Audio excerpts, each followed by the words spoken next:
شیرینه برمانیامن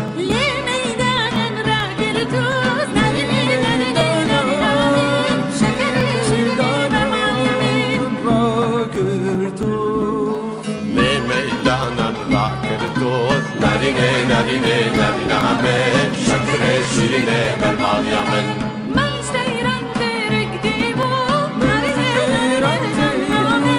شکر شیرینه برمانیامن دیبو من سیران ترک دیبو نرینه نرینه نرینه شکر شیرینه برمانیامن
ایوار باش تماشاوانین هیجا تماشاوانین و بینرین روشن تیوی سپاسیاوات دکم به هیویدارم و به هیویاوی یکیم کندنا و خیر و خوشیه دبن هرتم شاد و بختوار بن و ایواره و خلکی و روژه جه خلکا هفته نامه هفته میوانه کیما جه برادرین مین عرب هی و هور با میوانه کیما جه کرد هی لو ما جه ام زمان پروگرام زمان عربی به ایرو جبو بهتر کو ام بکار من گوتن و اخفتن نابر اخو میوانه خود جه بینن زمان بله طابت أوقاتكم ومساء الخير أعزائنا المشاهدين والمتابعين لشاشة روشن تيفي نتمنى أن تكونوا بخير وبصحة وعافية ما أحسن أن نلتقي في رحاب الوطن والوطنية دون إكراه أو إجبار ما أحسن في أن نعرف ماهية الحقوق والواجبات في وطن يحميني ويحمي اسمي وهويتي وإرثي وآرائي وتاريخي ولغتي وثقافتي وألواني من الهلاك والضياع فعندما نرى هذا الوطن وهكذا وطن بالمطلق سنرحل إليه وسنترك كل الأكسجين والهواء وسنذهب إلى معانقة هذا الوطن الذي يحبني ويحب وجودي فبعد كل هذه العذابات والدماء والويلات والحروب التي حلت بنا نحن شعوب الشرق الأوسط هل استطعنا أن نفهم بعضنا بعضا بعد كل هذه الويلات والصراعات أم أن أسباب تلك الصراعات والنزاعات والدماء والحروب ما هي إلا أفكار التعصب القومي العنصري والديني المتسلط على مداخل ومخارج العقل لدينا ولدى أخوتنا من الفرس والعرب والأتراك وهنا لا نقصد الشعوب بل نقصد الطبقات السياسية ماذا جنت وماذا استفادت تلك الحكمداريات الجارة لكردستان وبأنظمتها المختلفة في محاربتهم للكرد والقضاء عليهم ومحاولة محوهم من الوجود سوى الحقد والكره والتباعد والعداوات وأنهار الدماء بين الطرفين لقد استخدموا كل أنواع الغازات السامة والضارة والقاتلة وما زال الكردي مؤمن بأخوة الشعوب والعلاقات مع الآخرين بعد انهيار الدول القومية والأنظمة القومية في كل من ليبيا وتونس والسودان والعراق وسوريا أدركت الشوفينيات في المنطقة بأن زمام الأمور بدأ يتساقط يوما بعد يوم يديها فسلمت مفاتيح القيادة وزمام الأمور والحكمدارية لشقيقتها الإسلامية المتطرفة بين داعش وماعش وجرائم سنجار وعفرين بأبعادها القومية والدينية مثيلة أمام أعيننا وتؤكد صحة ما نقوله بأن هناك تزاوج واضح المعالم بين الفكر المتطرف العروبوي القومي وبين التطرف الديني الإسلامي في محاربة الكرد كما يقول البعض. ولكن وعلى الطرف الآخر أفرزت الثورة السورية المباركة عن قامات وأصوات وطنية قوية تنادي بالأخوة العربية الكردية وبالمصير المشترك ووحدة الحال والمصير بين الكرد والعرب، قائلين ليعلم كل العالم بأننا سنحيا وسنموت سويا. فالتزاوج الروحي والتاريخي والثقافي بين الشعبين الكردي والعربي لا تحجبه غيمة العنصريات الرحيلة والزائلة، وما يجمعنا في هذه الروح وفي هذا الوطن هو أكبر مما يبعدنا عن بعضنا البعض. فحول هذه المفاهيم والمشاريع والرؤى نستضيف اليوم ضيفين عزيزين، وهما الأستاذ حسين حمادة سياسي وقاضي سابق، والأستاذ والكاتب الكردي وليد حاج عبد القادر من دولة الإمارات المتحدة. نرحب بالضيفين. أهلا بك أستاذ حسين، أهلا بك أستاذ وليد. شكرا. اهلا، مساء الورد. شكرا لك. اهلا حبيبي. اهلا بكما، ونورتني بالقاضي وساجعله يفتي ويقضي. اهلا بالاستاذ. ولن يكون قراري الا بالتشاور معك. تسلم، الله يخليك. إيفار باشك حسين، إيفار باشك وليد، اهلا وسهلا. ان شاء الله. لنتعرف قليلا على لمحة حياتية عن حياة الأستاذ حسين حمادة. من مواليد حلب، يحمل الإجازة في الحقوق من جامعة دمشق، التحق بالقضاء سنة 1982 وتدرج إلى مرتبة قاضي بمحكمة النقد السورية، عضو سابق في إدارة التشريع السورية بوزارة العدل. عام 2013 عين رئيسا للهيئة القضائية العليا بمجلس القضاء السوري المستقل الحر المستقل، يعني انتخب كعضو في قيادة فرع حزب البعث عام 2000، وكلف بترأس المكاتب الفرعية التالية: المكتب القانوني والمكتب الاقتصادي ومكتب النقابات للمهن العلمية، ومن ثم كلف كأمين فرع للحزب. وفي بداية 2005 تقدم السيد حسين حمادة بطلب خطي إلى القيادة القطرية لحزب البعث العربي الاشتراكي لإعفائه من هذه المهمة، وتم الموافقة على طلبه. شارك في بناء بعض التجارب المجتمعية والسياسية، لكنها انتهت جميعها بالفشل، أبرزها ما يلي: عضو مؤسس للتجمع الوطني لإنقاذ سوريا في الداخل عام 2013، عضو مكتب تنفيذي في هيئة قوى الثورة بحلب 2014، رئيس الهيئة القضائية بمجلس القضاء السوري الحر 2013 إلى 14، رئيس اللجنة الإدارية في الهيئة السورية للعدالة والإنقاذ الوطني، رئيس المكتب التنفيذي للهيئة الوطنية للقانونيين السوريين البالغ عددهم 1311 حقوقي سوري. وفي الأخير كما بعث لي بجملة صغيرة: أستاذ حسين حمادة ركب البلم وأبحر إلى الغربة واصطدم بالأمواج العاتية عبر البحار والأنهار، واليوم هو لاجئ في ألمانيا مثله مثل بقية ملايين السوريين الذين هربوا من بطش النظام السوري. واليوم يترأس الأستاذ حسين حمادة منصب مدير المركز السوري للدراسات الحقوقية في الشأن السوري. أستاذ حسين، إذا في ممكن تعليق أو بجملة أو ترحب بالمشاهدين، تفضل الكلمة الأولى لك. مساء الخير لك ولبرنامجك المحترم ولضيفك، ولا شك أولا وأخيرا إلى كل المشاهدين والمتابعين. وأتمنى أن نجري حوارا بناء يؤسس لعملية إنقاذ سوريا بروح عالية من المسؤولية، وندرك جميعا بأن سوريا الآن تحتضر. هكذا أريد أن أقدم حديثي، وشكرا لك وللجميع. أي نعم.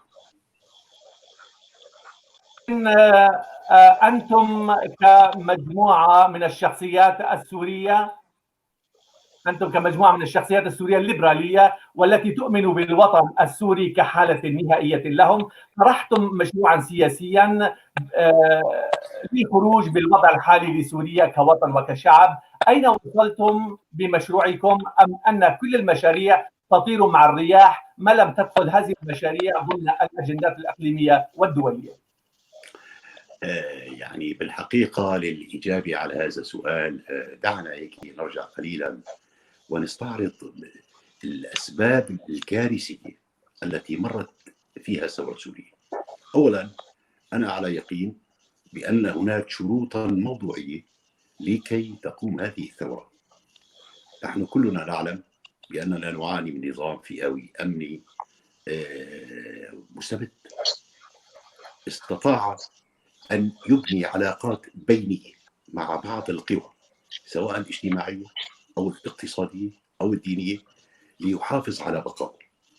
وأتت مرحلة التغيير إلى أنه لم يستجب إلى أي مطلب محق للشعب السوري الذي نادى بالحرية، ومن ثم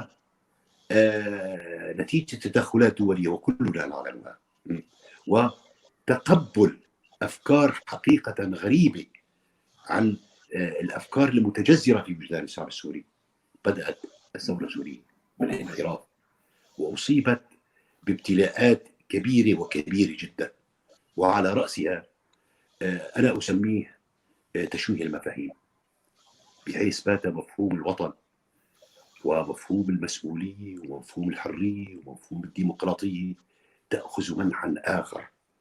مفهوم الديمقراطية والعلمانية تأخذ منحا لا علاقة له بالمفهوم العلمي لهذه المفاهيم. هذا من جهة. من جهة ثانية، وللأسف الشديد لم يستطع نخبنا الوطنية وأحزابنا السياسية، أنا أتحدث عن المعارضة، أن تميز ما بين مرحلتين من الضرورة بمكان يجب التمييز بينهما، بمعنى أكثر وضوحا، أن تميز ما بين مرحلة الإنقاذ الوطني ومرحلة الاستقرار الوطني، ولكلا المرحلتين صيغ وأهداف ومبادئ ولا يمكن الجمع بينهما، وبالتالي نقع أمام مطب كبير. من هنا كان أحد مقاتل الثورة السورية ترافق هذا الأمر مع ما يسمى تشويه بمعنى أو تداخل بين مفهوم الدولة الوطنية والدولة القومية والدولة الدينية، والبعض بدأ يرى بأنه يمكن البناء على المشتركات بين هذه المشاريع السياسية، مع أنها لا تقبل بالمطلق أي عملية تشاركية، لأنها مفاهيم سياسية لها أركانها الخاصة وترفض بعضها البعض. هذه المقدمة أنا أعتقد ضرورية جدا حتى نستطيع أن نعرف لماذا وصلت بنا الأمر إلى هذا الحال. نحن الآن وللأسف الشديد نعاني من صراع، من نتيجة قد تؤدي إلى دمار سوريا كدولة بأركانها الثلاثة، أرض وشعب وسلطة. الآن يعني للأسف الشديد انقلب الصراع من صراع داخلي ما بين شعب ونظام مستبد إلى صراع بين مكونات الشعب السوري الواحد، حتى أن البعض بدأ يرى بأن النظام هو المنقذ الوحيد لهذه الحالة، مع أنه هو الكارثة. هذه المفاهيم أنا أعتقد أي عملية إصلاحية يجب أن تبدأ بالإصلاح السياسي. يعني عندما نتحدث عن الإصلاح الاجتماعي والاقتصادي والإداري، نعم، لكن الإصلاح السياسي أولا. إذا استطعنا أن نؤسس لعملية إصلاحية للإصلاح السياسي، أنا أعتقد هي بوابة حقيقية لعملية إنقاذ ما بقي من سوريا وإعادة تأسيسها دولة وطن ومواطن، دولة مساواة حقوق وواجبات، دولة دستور وقوانين. بالمناسبة يعني عندما نتحدث عن ما يقال عن رؤية وطنية، هذا الأمر له مرتكز حقوقي ومرتكز سياسي، وبالتالي لا يمكن الفصل بين بعضهم. عندما أتحدث عن أركان الدولة وشكلها ونظام السياسي ونظام الحكومي ونظام الاجتماعي، هذه بنى حقوقية بامتياز، وليست هي نظام سياسي يقوم على الديمقراطية أو يقوم على أحزاب سياسية. موضوع أكبر من ذلك بكثير. للأسف يعني أمام تداخل هذه المفاهيم وعدم احترام المراحل، وأيضا السماح لأن تغزونا أفكار غريبة عن وجدان الشعب السوري وتدخل دول إقليمية وتصنيعها لمرتزقة تابعة لكل الأطراف ودول دولية من أمريكا وروسيا وإيران وإلى آخره. لذلك كان لدينا للأسف حالة تقبلت هذه البيئة المريضة وساهمت في عملية. لنشرك الضيف الآخر الأستاذ وليد حاج عبد القادر. أستاذ حسين، الأستاذ وليد حاج عبد القادر فهو من مواليد ديريك 1956 بقابشلو، خريج جامعة دمشق عام 1979 قسم آداب. اعتقل على أيدي النظام البعثي في سوريا وسجن من عام 1992 إلى عام 1994 على خلفية مطالبته بإعادة الجنسية للمجردين الكرد في سوريا. مقيم في مدينة دبي بالإمارات العربية المتحدة منذ عام 1975. باحث في الشأن الكردي وله 8 روايات ومسرحيتان إلى جانب دراسة معمقة وضخمة عن ملامح ميثولوجيا بالتعامل أو بالإسقاط على الثقافة. أستاذ وليد، ما رأيك بما تفضل به الأستاذ حسين حمادة من مفاهيم وطنية ومن الزاوية المنفرجة، وحاول أنه يتعرف على جذور الأزمة السورية وهي جذور الأزمة الثقافية والسياسية؟ فشو ردك على ما تفضل به الأستاذ حسين؟ تفضل. أول شيء كل التحية للأستاذ حسين، أنا من متابعينه و دائما لي اطلاعات على الصفحة القانونية والقضائية اللي عم ينشرها سواء بصفحته بفيسبوك أو بالصفحة الجماعية تبعتهم. بس في ملاحظة صغيرة أحب أصححها. أنا مقيم في دبي منذ عام 1995 وليس 75. المسألة الثانية اللي حابب أنا أتطرق لها أو أضيف إلى ما قاله الأستاذ حسين هي في العودة إلى جذور المسألة السورية اللي ابتدأت بحسب وجهة نظري طبعا منذ بداية تشكل الخارطة الجديدة لسوريا، سايكس بيكو، أو ما بعد وصول مثلا الفرنسيين والبريطانيين إلى المنطقة ككل، ومن دون الدخول للتاريخ وحيثياته إلى آخره. ولكن بتصوري أنا من خلال متابعتي وقراءاتي للتاريخ بأن الأزمات الحالية هي نتاج الجينات التي أوجدتها سواء كانت بريطانيا أو فرنسا في عموم المنطقة. ما قاله الأستاذ حسين كان شيئا جميلا جدا، وهذا الشيء الجميل يحتاج بصراحة إلى نوع من البراكتيك أو من الخطوات العملية. أنا لا أعني به شخصه بقدر ما أعني بها المفاهيم. ولدعني أو دعوني أنتما الاثنين أن أعود إلى بعض الخصائصية، وأعني بها الخصائصية الكردية تحديدا، كوني لا زلت أعاني أو أدفع ضريبة نضالي في سبيل إحقاق حقوق الشعب. أنا رأيته وما زلت أراه أنه تعرض إلى مظلومية تاريخية منذ أيام سايكس بيكو إلى الآن، ولا زال غالبية أخوتنا العرب يرون في كرديين إن اجتمعا في أي زاوية بأنهما مشروع حركة انفصالية أو تقسيم الوطن العربي أو إلى آخره. لو وجد كرديان في كوستاريكا وحدثت أزمة لظهر هناك بعض التوجهات العربية لاتهموا الكرد بأن الكرديين هما سبب انقسام كوستاريكا. مفهوم. طبعا هالآراء هاي كلها تأتي بصراحة نتيجة أنا لا أعتبرها جهل بقدر ما هو تجاهل للقضية الكردية اللي اقتسمت بين سوريا وبين العراق، والجدران أو جدار الصين العظيم الذي بنته النظم المتعاقبة بين كل فئات المجتمع السوري، وبالأخص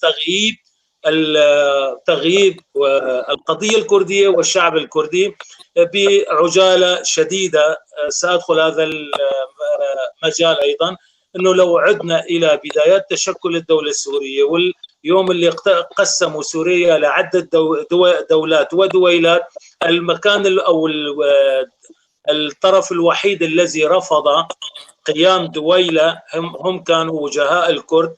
هناك مذكرة موثقة من 101 شخصية منهم حاج واغا نايف باشا، زعماء كرد ورجال دين مسيحيين ومسلمين وحتى بعض شيوخ العشائر العربية رفضوا قيام دويلة كردية، وبالمقابل رفضوا أيضا إعادتهم للانضمام إلى الدولة التركية، وطالبوا بإيجاد حكم أو بمنح الكرد أو المنطقة الكردية حكم ذاتي. طبعا رفض هذا الشيء، ولكن نسبيا منحت بعض الحالات أو بعض مثل ما يقول يعني أجواء أوروبية نشطوا الكرد مثلا للانخراط بالمجتمع السوري. أنا سأتجاوز أيضا مراحل عديدة وأصل إلى ما أرجو أستاذ حسين أن أوصلها لكم ومن خلالكم للجماهير، وخاصة الأجواء التي نعيشها بتقصد بعدهم في عودتنا إلى نوع من بزرع أو إعادة ثقافة الكراهية التي عملت كل التيارات الشوفينية والعنصرية على إيجادها. وتأملنا كلنا خاصة مع انطلاقة الثورة السورية في عام 2011 أن نكون فعلا خطينا. يعني لدي تجربة شخصية مع رجالات أو شخصيات فكرية عربية وتجمعات عربية سورية، استطعنا أن نتخطى نسبيا أن يعرف بعضهم من هو الكردي، أو لربما عجبا هل الكردي يتكلم العربية أو هل يفهم أو هل لديه هل يستطيع أن يلقي قصيدة شعر أو أن يغني أو أن يدبك أو يرقص حتى. فقضايا كثيرة كانت غائبة عن الوعي المجتمعي العربي خاصة النخبة. أيضا يعني باختزال لن أرجع إلى المظلوميات المتراكمة بدءا من الانقلابات العسكرية. يعني المظلوميات ظهرت من خلال مخاوفك أستاذ وليد.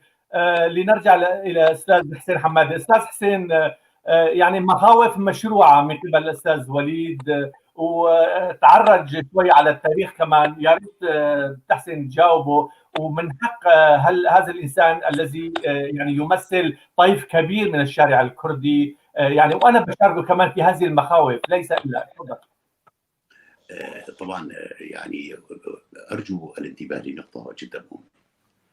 هذه المظلوميات وهذه الممارسات اللا إنسانية هي في الحقيقة سببها النظام الأمني المستبد.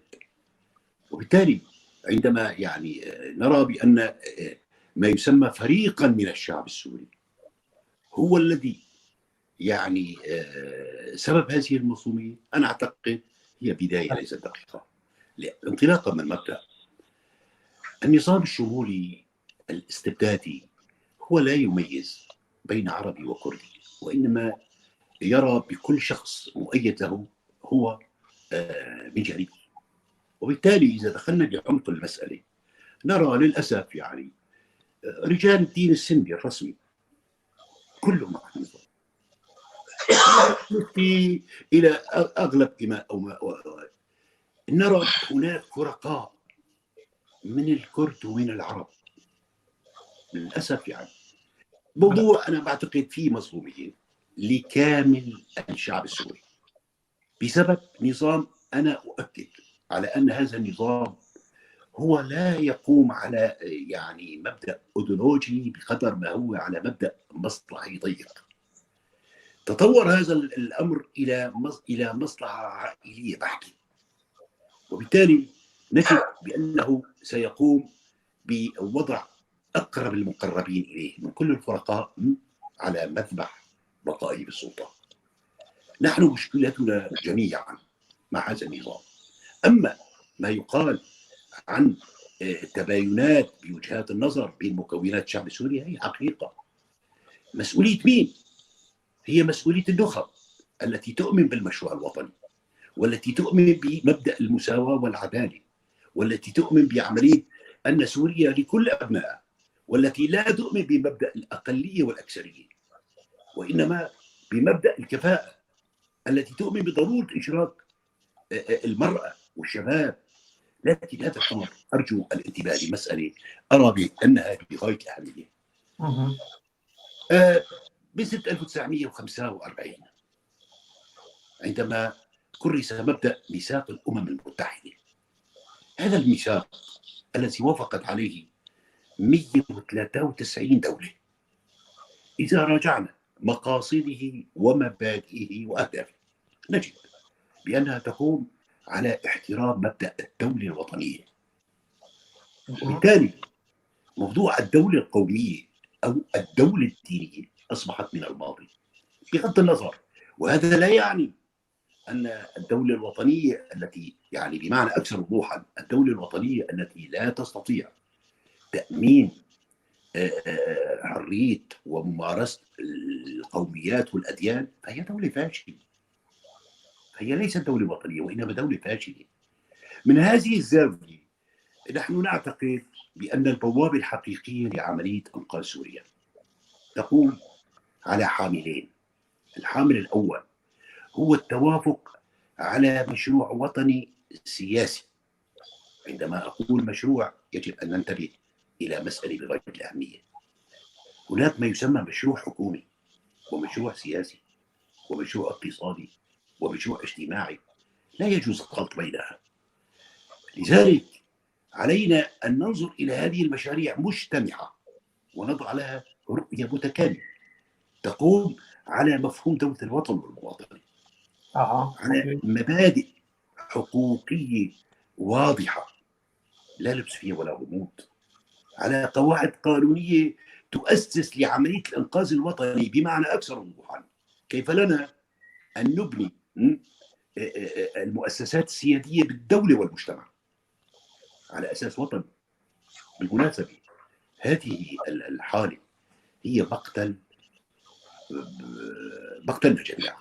يعني نحن نرى ما يقال الآن ضمن ما يسمى حل سياسي تحول من فكرة أن يكون الأولوية لهيئة حكم انتقالي وإلى مبدأ إنشاء ما يسمى لجنة السورية وانتخابات وإلى آخره.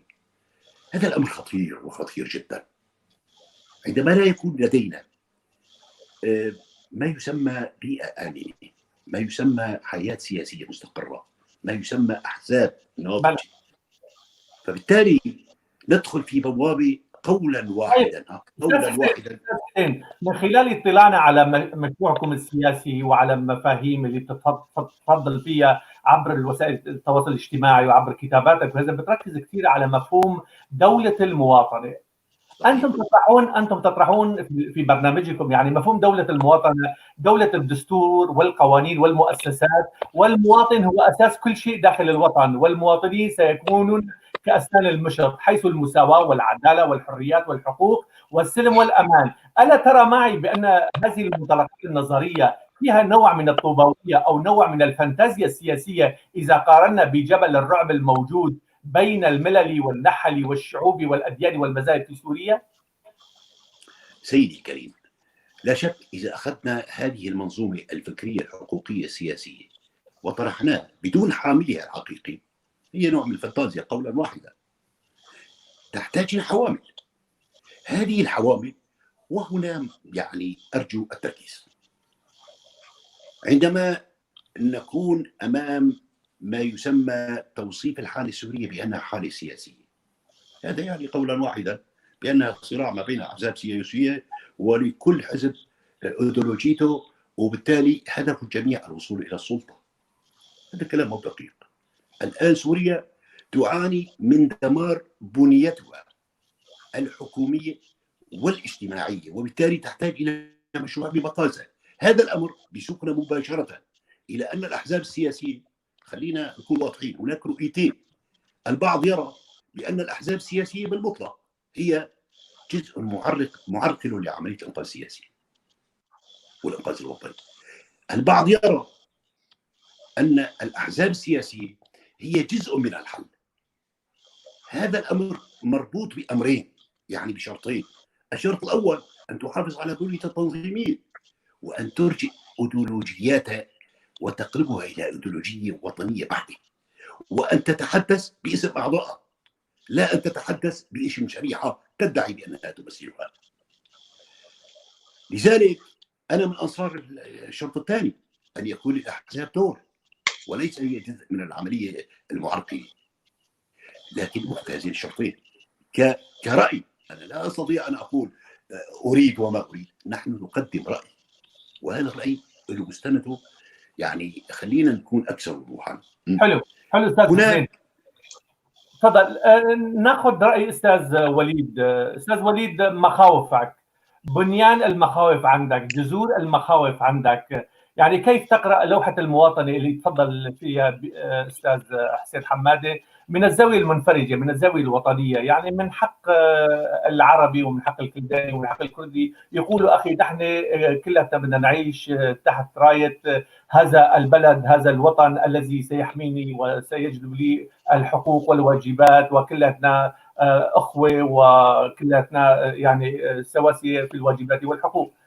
كيف تقرا لوحه المواطنه اللي تفضل فيها استاذ؟ استاذي، التوصيف النظري لمفهوم المواطنه واعاده اشكال الدوله بعد ما اثبتت فشل على انقاض دمار وخراب وتشريد وقتل والى اخره فظيع. بصراحه طبعا انا لا اقصد هذا البرنامج، وانما بليالي او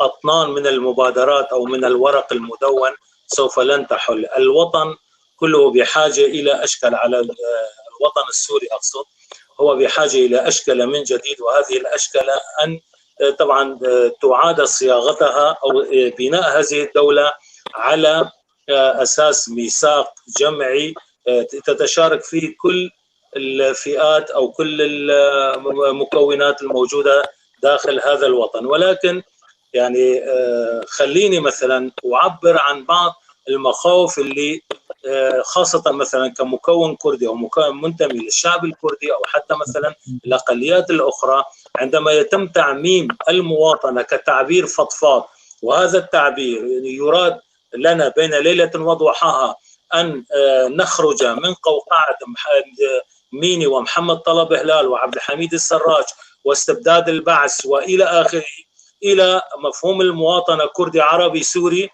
او الى مثلا الدين مسلم او الى اخره، او مواطن عربي سوري منذ اكثر من خمس سنوات. هناك مقومات تاسيسيه لابد من توافرها، وهذه المقومات التاسيسيه بتصوري ستحتاج بالدرجه الاولى الى بناء ثقه، وبناء الثقه هذه ساختصرها بجمله المتظاهرين اللبنانيين وبلهجتهم كل يعني كل. أنا مفهوم المواطنة لحد الآن بعضهم يختزل سوريا بالعربية، وبعضهم يختزلها بالإسلامية مثل ما قال الأستاذ القاضي أيضا، وبعضنا يريدها أيضا حتى لربما سوريا كردستانية يعني إلى آخره. تتعدد الآراء، ولكن الخطوات العملية تبقى مغيبة. أنا لا أستطيع بعد هذا الكم الفظيع من تراكمات الاضطهاد ومن إلغاء الشخصية القومية إلي، ولا أستطيع نسيان اعتقال دهام ميرو، كنعان عقيد، عبد القادر قري، أحمد ملا إبراهيم، حدث ولا حرج، ولا حتى أنا اعتقالي بالذات وأنا 17 سنة مغيب عن أولادي لا زلت أدفع وأنا بالإمارات. النظام دفعني ضريبة بإيقاف جواز سفري لأكثر من 8 إلى 9 سنوات لم استطع فيها. فما بدي أروح على الشخص أنا بقدر ما أنه هناك المطلوب هو إعادة الثقة.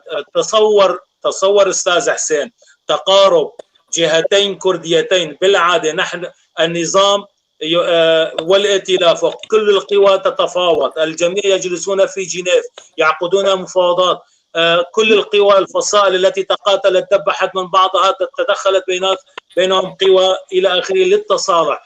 مجرد حوار بين جهتين كرديتين، الاتحاد الديمقراطي ومجلس الوطني الكردي، قامت قائمة بعض الناس مثل ما قلت أنا ببداية كلامي، ما زلت أنا إنسان كردي. عفوا أستاذ أعطيني كمان فرصة معلش، لا تكون كردي وقاسي علي، بدي أخذ الوقت من أستاذ حسين بعدين. فالمسألة لا بدي أخذ من تضغط عليه يعطيني وقت أستاذي بس خدي مشان الجزء الاول من السؤال ما يضيع، لنرجع لعند الاستاذ حسين. عنده جواب، يعني بمعنى استاذ حسين حماده، بما انكم تطرحون مشروعا وطنيا والمواطنه هي العنوان الاساسي والرئيسي، طيب انا ككردي لي ثقافتي المختلفه عن السوري الاخر الأخ الآخر، فكيف سأحافظ على اسمي مثلا وعلى لغتي وثقافتي، وأن لا يتحول اسمي من آزاد إلى جاسم كما جرى في السابق؟ ما هو الضامن؟ يعني هلا مخاوف الاستاذ وليد محقه ومشروعه، ما هو الضامن اذا انا في سوريا في دوله المواطنه ما راح تكون هناك خليه او فقره في الدستور تحفظ لي حقوقي كخصوصيتي القوميه ضمن السقف السوري الواحد، ضمن الدوله السوريه الواحده. دوله المواطنه هذا لا تعني بان اتخلى عن خصوصيتي القوميه. ما هو الضامن في ان لا اتعرض ثانيه الى مشروع عنصري اخر مثل مشروع الحزام العربي والتغيير الديمغرافي الذي حصل في السنوات الماضيه؟ تفضل. شكرا، سؤال جدا مهم. يعني بالحقيقه عندما يمر الشعب بكل مكوناته بحاله من الاضطراب، من الطبيعي ان يتنامى لدى الجميع حاله فقدان الثقه وحاله التوجس. هذا امر طبيعي، لكن ما هو الحل؟ الحل نحن نعتقد جازمين بأن أغلب المشاريع التي طرحت تحت عنوان المشروع الوطني هي بالواقع تحمل عنوان المشروع الوطني، مقدمة للمشروع الوطني، لكن لم تتصدى للمشروع الوطني بالإجابة وتشخيص الجزئيات ووضع حلول جذرية له. هذا الأمر هو بالواقع هو الضامن لعملية إنجاح هذا المشروع. هذه التخوفات اللي جنابك عم تحكي منها وأنا بحكي فيها وغيري بحكي فيها، عندما يتم التصدي إلى بعقلية منفتحة احترافية حقوقية سياسية ونجد أجوبة دقيقة له، أنا أعتقد هذه هي بداية صحيحة لما يسمى مشروع وطني. أما أن ننطلق من مثل ما تفضل الأستاذ نريد دولة وطن ومواطنة ودولة مدنية وديمقراطية، هذا كلام عام إنشائي ما لا يبنى عليه مشروع بالمطلق. المشروع هو في تفصيلاته لا أستطيع أنا أو أنت وحدك نحسن نبنيها. بدها تشارك، بدها مصارحة، بدها عقلية احترافية حقوقية سياسية تجاوب عن كل هذه التفاصيل. بالمناسبة نحن حاولنا، لا ندعي بأننا أجبنا عن كل لكن يبقى محاولة. وبالمناسبة الموضوع اللي عم نطرحه مؤلف في 70 صفحة ولا يمكن اختصاره أصلا إذا بده يكون مشروع متكامل. لذلك يعني أعتقد هناك في مغالطة البعض يسوقها بأنه والله يا أخي مشاريع وطنية ومشاريع سياسية كلها مثل بعضها. طيب يا أخي كلها ما بتطمئن. أنا بعرف يحتاج إلى بحث جذور المشكلة ووضع حلول لها. هون المشكلة، ولا يتصور عقلا أن ينفرد جهة أو فرد بوضعها. نعم يحتاج إلى مثلا مجموعة من النخب الحقوقية من كل مكونات الشعب السوري تناقش هذه المسودة وتطرحها للنقاش العام. يعني هل وصل الأطراف السورية بمجملها من درعا إلى قمشلي إلى عفرين وبكل الأطياف المجتمعية والقومية والعرقية والإثنية والمذهبية بأن فريق واحد في سوريا لا يستطيع أن يحكم ولا يستطيع أن يفرض قوته وأجندته على الآخرين؟ يعني هل وصلنا لهالقناعة ولا لا زلنا نحن في طور التشكيل والتفاعلات والمخاضات والكثير من الدماء وأنهار من الدماء والدموع والى آخره؟ أستاذي الكريم، يعني من لا يرى بالغربال أعمى. الآن الكل خاسر. المنتصر الوحيد، يعني أنا ما بسميه منتصر، النظام والشعب السوري كله خاسر. إلى متى سنبقى ضمن هذه المعادلة التي تدور يعني بأفق ضيقة؟ لماذا لا نتصدى للمشكلة بجذرها؟ وبالتالي ليس فقط من الناحية النظرية والفكرية، لا، أنا أقول دائما وحدة الصف، وحدة الكلمة قبل وحدة الصف. عندما أطرح وحدة الصف دون وحدة الكلمة الدقيقة أنا عم بزرع يعني تجمع ما هو سليم. عندما يكون لدي رؤية دقيقة حقوقية سياسية تجيب عن مرحلة الإنقاذ الوطني وكيف يجب أن نتعاطى معها وكيف يجب أن نؤسس إلى مرحلة الاستقرار الوطني من بنى حقوقية وسياسية واضحة وبينة، منأسس لمشروع. أما والله أنا أريد دولة ديمقراطية. بالمناسبة دعني أقول لك على مسألة جدا مهمة. انا متواصل مع كثير من اعضاء فريق ما يسمى اللجنه السوريه ومع نخبهم ما بتسميهم، وكلهم عم بيطرحوا المبادئ العامه للدستوريه واللي ما فيها خلاف. وابعد من ذلك هذه المبادئ مكرسه بدستور 2012. المشكله مو هون، المشكله في المنظومه القانونيه التي بنيت عليها المؤسسات الاستبداديه. عندما اقول هذه البنيه اي اكثر المؤسسه الامنيه، قانون المؤسسه الامنيه، قانون الضابطه العدليه، قانون الجيش والقوات المسلحه، قانون السلطه القضائيه، قانون هيئه السفراء والدبلوماسيين، قانون الاداره المحليه، قانون الجنسيه. هذه القوانين هي اصل المشكله. للاسف ما حدا تعاطى معها. بلى للاسف. وبالمناسبه عندنا دراسات جدا معمقه في هذا الاطار وفق صيغه تقوم على مفهوم الدوله الوطنيه واللامركزيه الاداريه. وطبعا للحديث تفصيل، يعني لا يمكن اختصره، يعني لا تؤاخذني برنامج صغير يعني. حلو تمام. ونؤكد خلينا ناخذ راي استاذ وليد. استاذ وليد، كما تفضل الاستاذ حسين حماده قال الكل خاسر في سوريا، يعني كل الفرقاء نتيجه هذه الصراعات على الارض السوريه والتدخل الاقليمي والدولي واللاعبين الكبار، فالسوريين تحولوا الى رماد والى محرقه يعني. فاذا الكل خاسر فالكرد هم اكثر الخاسرين في المعادله السوريه. ممكن تجاوب او ترد على الخاسرين يعني السياسيين؟ تفضل. بالتاكيد استاذ عنايه، بالتاكيد يعني الدعوه الى الترميم احيانا يكون كحاله اسعافيه، ولكن شريطه ان يكون الترميم يعني يتم على اسس تكون راسخه تمهد للتحول او للتغيير الجذري. يعني ترميم مو فقط ترقيع ولحتى فتره زمنيه محدده. بعدين خلينا نكون واقعيين ونسمي الاسماء بمسمياتها. يعني نحن نعلم منذ عام 2015 انه سوريا متجهه بشكل مباشر، خاصه بعد تطبيق مبدا خفض التصعيد وخفض القوه، وهاللواحق اللي عم تصير سواء كانت بغزو عفرين واحتلالها او مثلا توجه الى PSP والسريكانيه والى اخره. هذه كلها واحده من الممهدات التي ستؤدي الى ربما قد لا تطفئ، قد تطفئ النيران ولكنها لا تبردها. اللي راح يبردها مثل ما فيها كثير من الجزئيات التي طرحها الاستاذ حسين، ولكن كلها ستعتمد بالدرجه الاساسيه على مثلا المتغيرات او ما اي سوريا نريد. سوريا المواطنه، حتى بتفسير مفهوم المواطنه مثل ما تفضلت انت استاذ عنايه ومثل ما استفاد فيها الاستاذ حسين ايضا. القضايا لا تبنى بمجرد على فقط تنصيص دساتير وبنود والى اخره. اما الشيء الاساس لتخطي خطوات مستقبليه هو مدى قابليه تطبيق هذه التوافقات التي ستتم. سوريا لا يمكن ان تبنى على مبدا الاكثريه والاقليه، لا يمكن ان تبنى على اساس طغيان فئه او الاكثريه على الاقليه. لا بد ماذا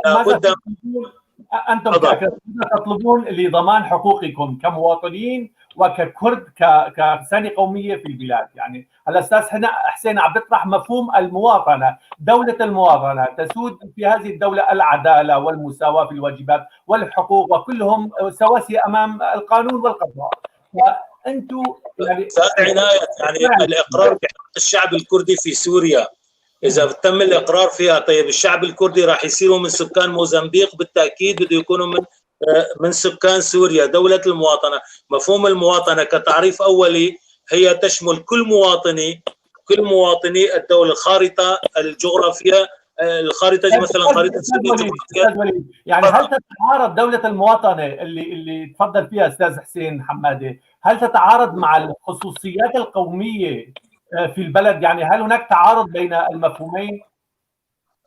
أستاذي، دولة المواطنة تبدأ مثل ما قلت قبل قليل إقرار الكل في الكل بالدرجة الأولى، لحتى يكون هناك في ضمان أو في واقعية أو في نوع من المصداقية بمفهوم المواطنة أن يتم الإقرار بحقوق كامل الأقليات وضمان هذه الحقوق دستوريا. هاي بالدرجة الأولى، وعلى أساسها تتم تشكيل دولة المواطنة. هلا في تجربة كردستان العراق مثلا، تجربة العراق الدولة الفيدرالية، يعني لولا المخاطات وتدخلات إيران وإلى آخره.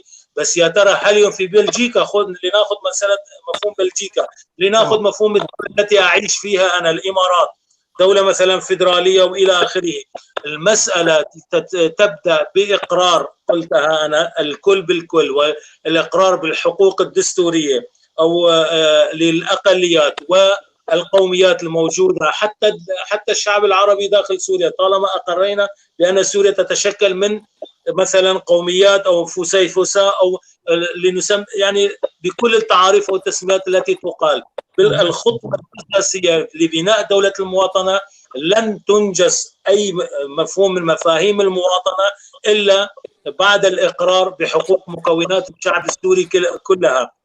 لأنه قانون واحد، قانون الجنسية، اللي طبقته نظم الانقلابات العسكرية والقومويون العرب وحزب البعث بقانون واحد بقانون الجنسية، طالعونا كلياتنا كغالبية الشعب الكردي مشردين ولاجئين أو لربما سفينة فضائية رمتهم ببقاع من سوريا.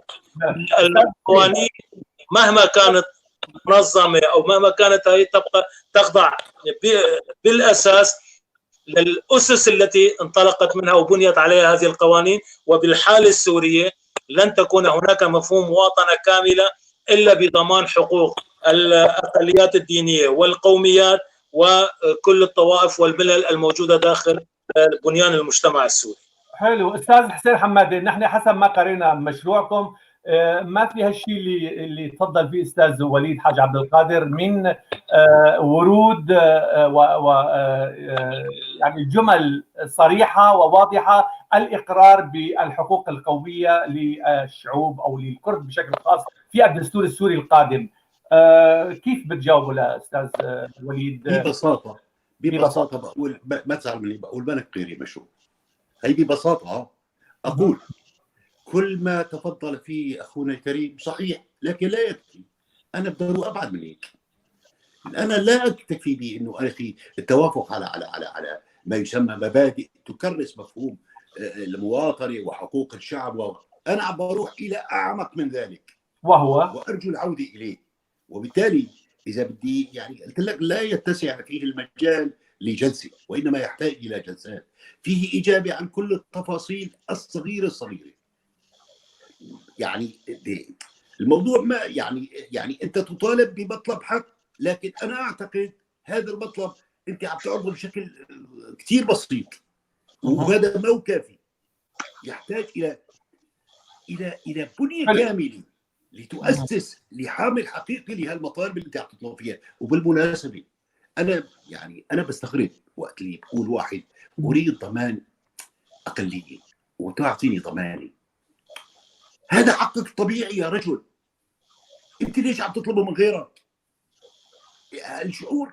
طيب انا بهمني علينا ان نشترك جميعا، علينا ان نشترك جميعا في صياغه هذه المشاريع.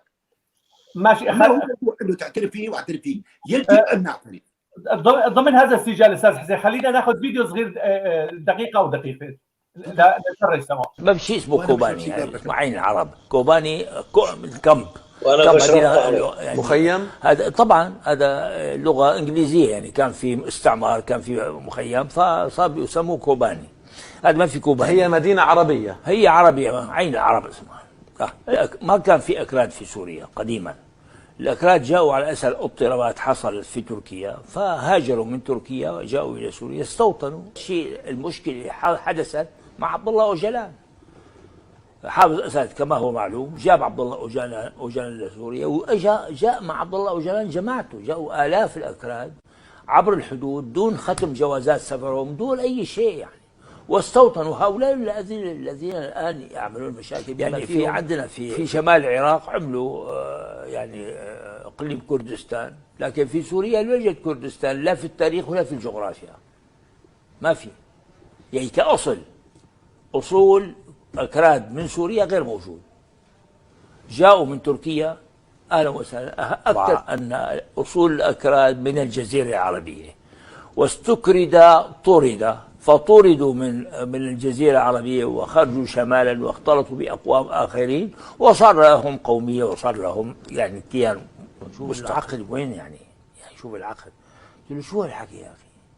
قلت لك يا أخي يعني في عندنا في شمال العراق عملوا يعني اقليم كردستان، بس لكن في سوريا يعني لا يوجد كردستان لا في التاريخ ولا في الجغرافيا، ما في.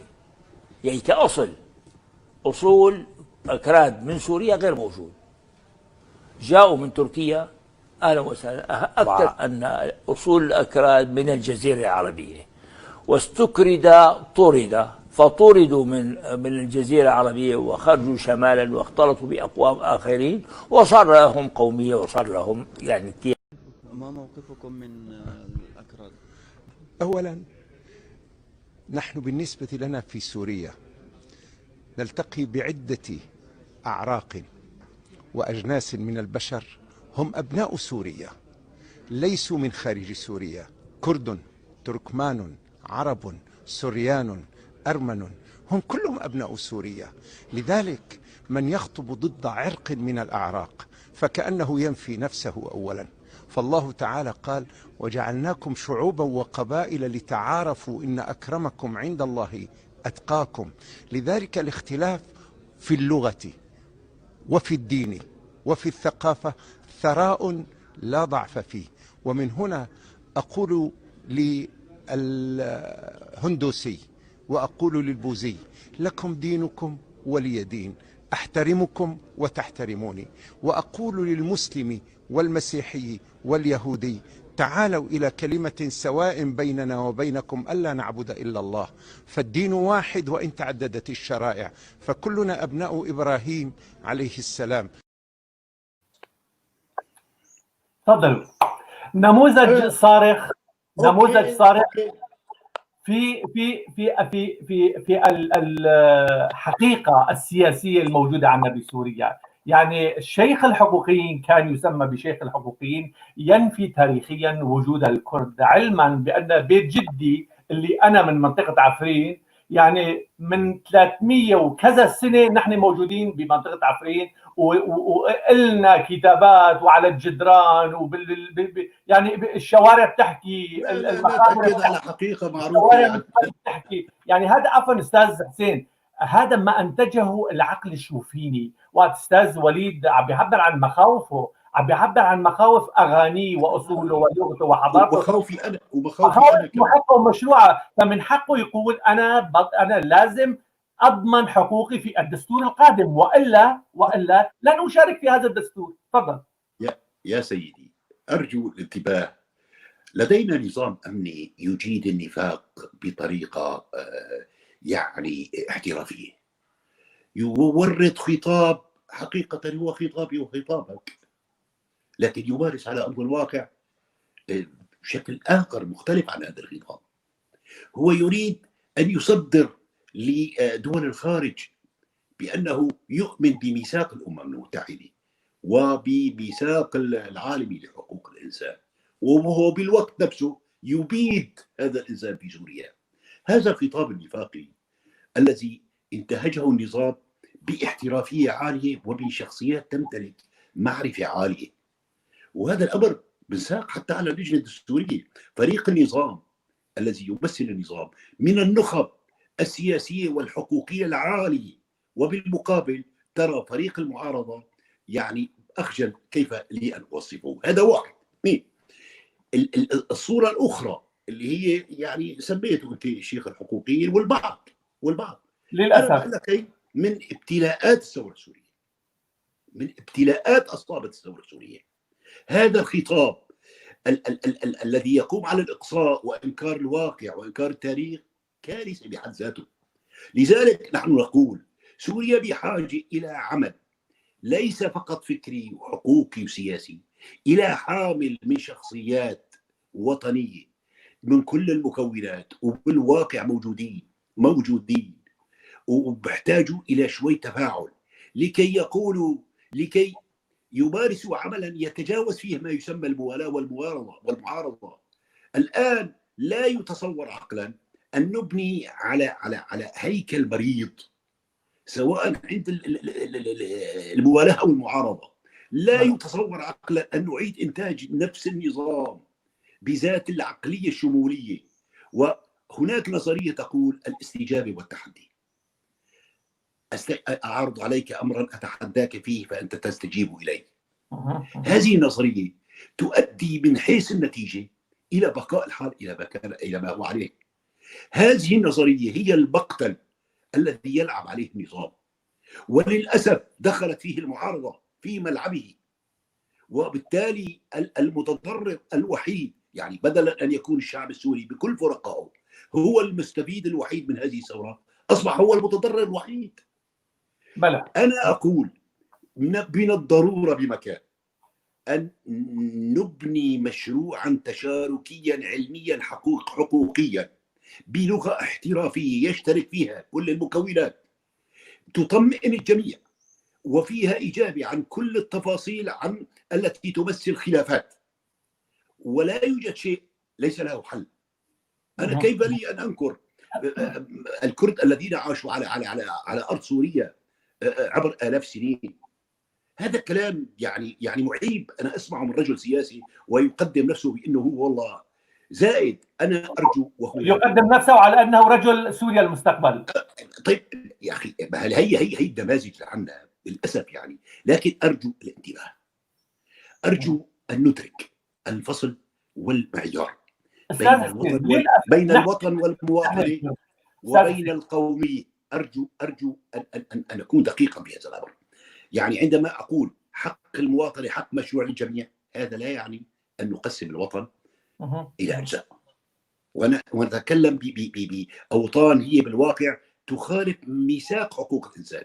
بالمناسبة، وأنا بدي أقول لك معلش جملة صغيرة، أنا أتوقع إذا بقي هذا الخطاب خطابنا مو تقسيم سوريا، وإنما توزيع أجزاء من سوريا على دول الجوار، وأنا أعني كلامي، وهناك من يعمل على هذا المشروع. تقسيم سوريا وتوزيع أجزاء منها على دول الجوار.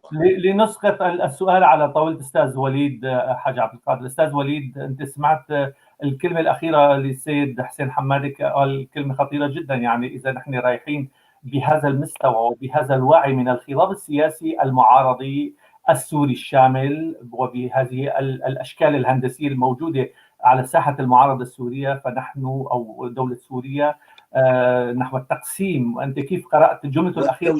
وتوزيع أجزاء منها للأسف. وكيف قرأت اللوحة هي الأخيرة، خاصة الجملة مفصلية جدا، يعني لربما أستاذ حسين يعني انتقاها من بين كلماته القليلة جدا. يعني كيف تقرأ هالكلمة الأخيرة واللوحة اللي طلعت على الشاشة من هيثم المالح وبدر الدين حسون؟ تفضل.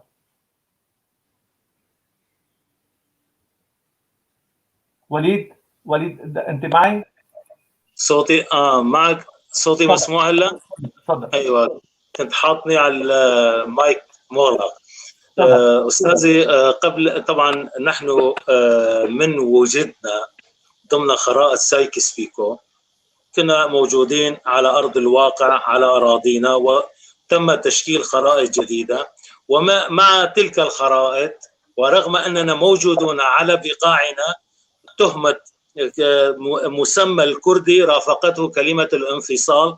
وأنا أتذكر من كنت بالصف الثالث والرابع وبالجغرافيا والتربية الاجتماعية الجيوب العميلة وإلى آخره وحركات انفصالية.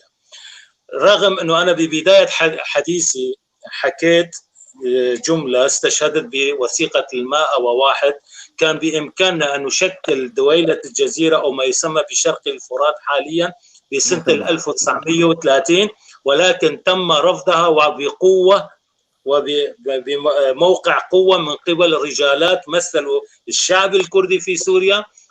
ولن أعيد كلمتي أو ما حكيته مسبقا.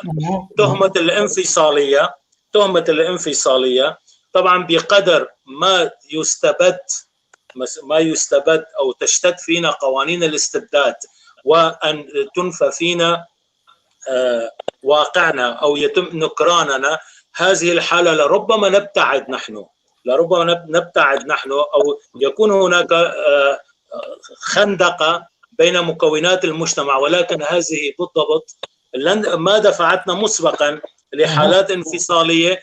ونعرف أيضا الأردوغانية والخامنائية، ويعني تجربة كردستان العراق وتجربة أردوغان وما يجسده من قوة احتلالية لعفرين لجريسبي إلى آخره. وطبعا هي مثل قميص عثمان التي أثارت في صدر الإسلام ما أثارته حاليا نزعة الانفصال الملصقة فينا. وبالمقابل يعني بكل أسف لحد الآن يعني رغم أكثر من 10 سنوات، يعني دخلنا العام العاشر، ومع الثورة السورية والمظاهرات مناطقنا الكردية كانت متوائمة مع درعا وإلى آخره. جمعاتنا كانت تخرج، نضالات الشعب الكردي. وعلى فكرة يعني غياب الرؤية وعدم معرفة الشارع العربي بحقيقة الحركة السياسية الكردية. ارجعوا لبدايات التأسيس الحركة القومية الكردية وكل نضالاتها، برامج الأحزاب الكردية كلها كانت شعارات الحركة القومية الكردية تتجسد بشعارات جدا بسيطة. الديمقراطية، يعني القضية الكردية في سوريا قضية ديمقراطية، الأخوة العربية الكردية.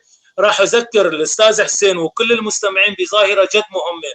فرص كثيرة قدمت للحركة الوطنية الكردية، الحركة السياسية الكردية، حتى قبل قدوم بيدي. ولسه بشهر نيسان بعام 2011 بشار أسد بعت طيارة لمطار القامشلي، وجه دعوة لكل لقيادات الحركة السياسية الكردية. رجعت الطيارة فاضية، الطيارة رجعت فاضية للشام. وعدة محاولات جانبية، وللآن أيضا محاولات. أستاذ حسين، التقييم يعني مفهوم المواطنة، بدي أعود أذكر أنا بمسألة أنه والله الكردي صار له 10 سنوات 50 سنة 100 سنة. أنا اليوم كان عندي بحث لعائلة واحدة، أنا بحث مشترك أنا وسيدة من ديريك عم نقوم فيها على آل علانة، وصلنا جذور ل 700 سنة. 700 سنة هذول موجودين بديريك. آل علانة موسيقيين، الأستاذ عنان أنت عارفون طبلوا مسمار. هاي أنا متجاوزها أستاذ، بس بعد إذنك بالنسبة لنا للقضية الكردية في سوريا أستاذ، ما هي قضية مواطنة وإعادة جنسية؟ أنت قاضي، وأنا بدي أوجه كلامي لك بصيغتك قاضي. هناك مظلومية. العدالة، نحن حاليا عم نطرح حتى على مستوى سوريا كامل العدالة الانتقالية والعدالة الشاملة. المظلوميات اللي صارت بحق الكرد، التغيير الديموغرافي، الاستيلاء على الكرة، على الأراضي، البيادر، الطرد والسجون وملاحقات، وقضية أكثر من 90 قرية كمان هن انظلموا. جابوهم مثلا تطبيق الخط العاشر، وانت سيد القضاة وتعرف الأمور هاي. طيب كالعدالة، كان ناحية حسن نية عدالة انتقالية لحد الآن، رغم أنا منخرط بصداقات قوية جدا مع تيارات عربية وقامات عربية كثيرة، صداقات شخصية، بس لحد الآن لا يسمح لنا حتى للتطرق بقضية التغيير الديموغرافي. شوف بمقالات قال هالشغل هاي عجب المواطنة، عفوا أستاذ، مفهوم المواطنة راح تشملهم. يعني خلص يعني صرنا كلياتنا حتى نقدي الأساسي أنا على مسألة شرق الفرات وإلى آخره. الطرح اللي عم يطرحوا بيدي حاليا هو تعويم مثلا قضية المغمورين في قضايا. أستاذ أنا ما بطالب بحقي، رغم حقي الشخصي كمعتقل وكمطلوب إلى آخره، ما نطالب فيه نحن في قضايا جدية. يعني مشان ناخذ المفروضيات. عفوا، أنا بحسب ما تفضلت أنت وأستاذ حسين، أنا لاحظت أنه التناقض البيني والتناقض اللفظي أحيانا والتناقض بين المفاهيم ببعض المتعرجات في الجمل عم بتلبسون لباس الديمقراطية، يعني وكأن الديمقراطية هي أم الحلول وهي الغطاء السحري للمشاكل. مثلا البرنامج السياسي اللي بصدده عم بيقوم استاذ حسين ببعض النشاطات، عم بيقول انه لا استقرار في سوريا دون الانتقال الى النظام الديمقراطي بالبرنامج تبعهم. وبيشددوا على وجوب الديمقراطيه كحل جذري للمشكلات المجتمعيه بين السوريين. في مرحله الاستقرار. هل تعتقد بان فعلا الديمقراطيه هي كفيله بحل النزاعات والمشاكل القوميه بين الشعوب؟ فاذا كان ذلك نستطيع ان نقول بان اعرق الديمقراطيات واقدم الديمقراطيات في العالم انجلترا وعبر ممارساتها لمئات السنين من الثقافات والممارسات الديمقراطيه لم تصل بعد الى انهاء المشاكل القوميه والمذهبيه مع الايرلنديين مثلا، وكذلك الاسبان والباسك وقضيه جورج فلويد الاخيره في امريكا البارحه امام اعيننا، وهناك العشرات من الامثله. فمعناتها الديمقراطيه عباره عن تخدير موضعي لربما او لمرحله تاريخيه معينه حتى الشعوب تحافظ على خصوصياتها وعلى حقوقها وعلى السلم الاهلي وعلى الامن والامان. تفضل. شكرا، سؤال جدا مهم. دعنا نميز، وهذا الكلام يعني ارجو هيك ينحسب عليه. بمرحله الانقاذ الوطني الديمقراطيه تمثل سما قاتل، سما قاتل في عمليه الانقاذ الوطني، لانها لن تفرز الا الاسوأ. و يعني بحاله فقدان الامن والامان، وبحاله سيطره قوه السلاح، وبحاله سيطره زعرنات ودول، طرح الديمقراطيه في هذه المرحله هو مقتل للشعب كله، وسينتج قولا واحدا الاسوأ فينا والاسوأ في النظام. وبالتالي نحن نقول بان مرحله الانقاذ الوطني تتطلب معايير 5، مبادئ 5: التشاركية، الانتقائية، التوافقية، المعيارية، الانتقالية، ولكل مفهوم له دلالته. هذه المعايير إذا عملنا عليها، وإن شاء الله سنعمل عليها، هي تشرك الجميع في عملية إنقاذ سوريا. ولن يكون في هذه المرحلة العملية الديمقراطية بهذه المرحلة كارثة حقيقية. أما في مرحلة الاستقرار الوطني، وهناك فرق ما بين المرحلتين، تسمى مرحلة التأسيس البنى الحقوقية الدستورية التي تمهد لإقامة حياة سياسية مستقرة. هذه البنى يجب العمل عليها في مرحلة التأسيس، وهذا ما قمنا فيه. لذلك يعني أنا إذا كنت أكثر موضوعية، في مرحلة الاستقرار الوطني قد تمثل الديمقراطية حل، لكن لن تمثل الحل الكامل، مع الأخذ بعين الاعتبار عندما نقول الديمقراطية نقول بمعنى آلية الانتخاب. آلية الانتخاب يا أساتذة هذا مسألة سياسية بامتياز. عندما تحدد الورقة المفتوحة، الورقة المشتركة، الورقة الجزئية، الدائرة الانتخابية، هي مسائل لها دلالات سياسية. كيف لنا أن نشكل أحزاب؟ هل هي أحزاب قومية أو طائفية؟ يعني المسألة متكاملة مع بعضها. أنا أعتقد نحن الآن بضرورة ألا نبني في هذه المرحلة على مفهوم الديمقراطية، وإنما نكرس المبادئ ال5 اللي حكيت فيها، واللي هي ما هي عبارة عن رأيي أنا، وإنما آراء العديد من رجال السياسة والقانون الذين استنبطوا هذه المعايير من تجارب دول عاشت هذه المأساة، وانطلقوا تحت مفهوم العدالة الانتقالية. العدالة الانتقالية يا أساسي ما هو تطبيق المحاسبة وجبر الضرر، هو وعد الانتقال السياسي ووعد المحاسبة ووعد جبر الضرر. هناك يعني أنا ابن قرية اسمها بالليرمون، كل عقارات بالليرمون تم استملاكها ومنح لمن تحت عنوان الجمعيات المتنفذين. عملية خلق بنى يعني سلب الحقوق هي مسألة لا تتصوروا عملية يعني التجاوز عنها أو التعامل معها بطريقة غير علمية، مسألة ليس فيها البساطة. بالضبط. هناك تجارب يجب أن نكون احترافيين فيها.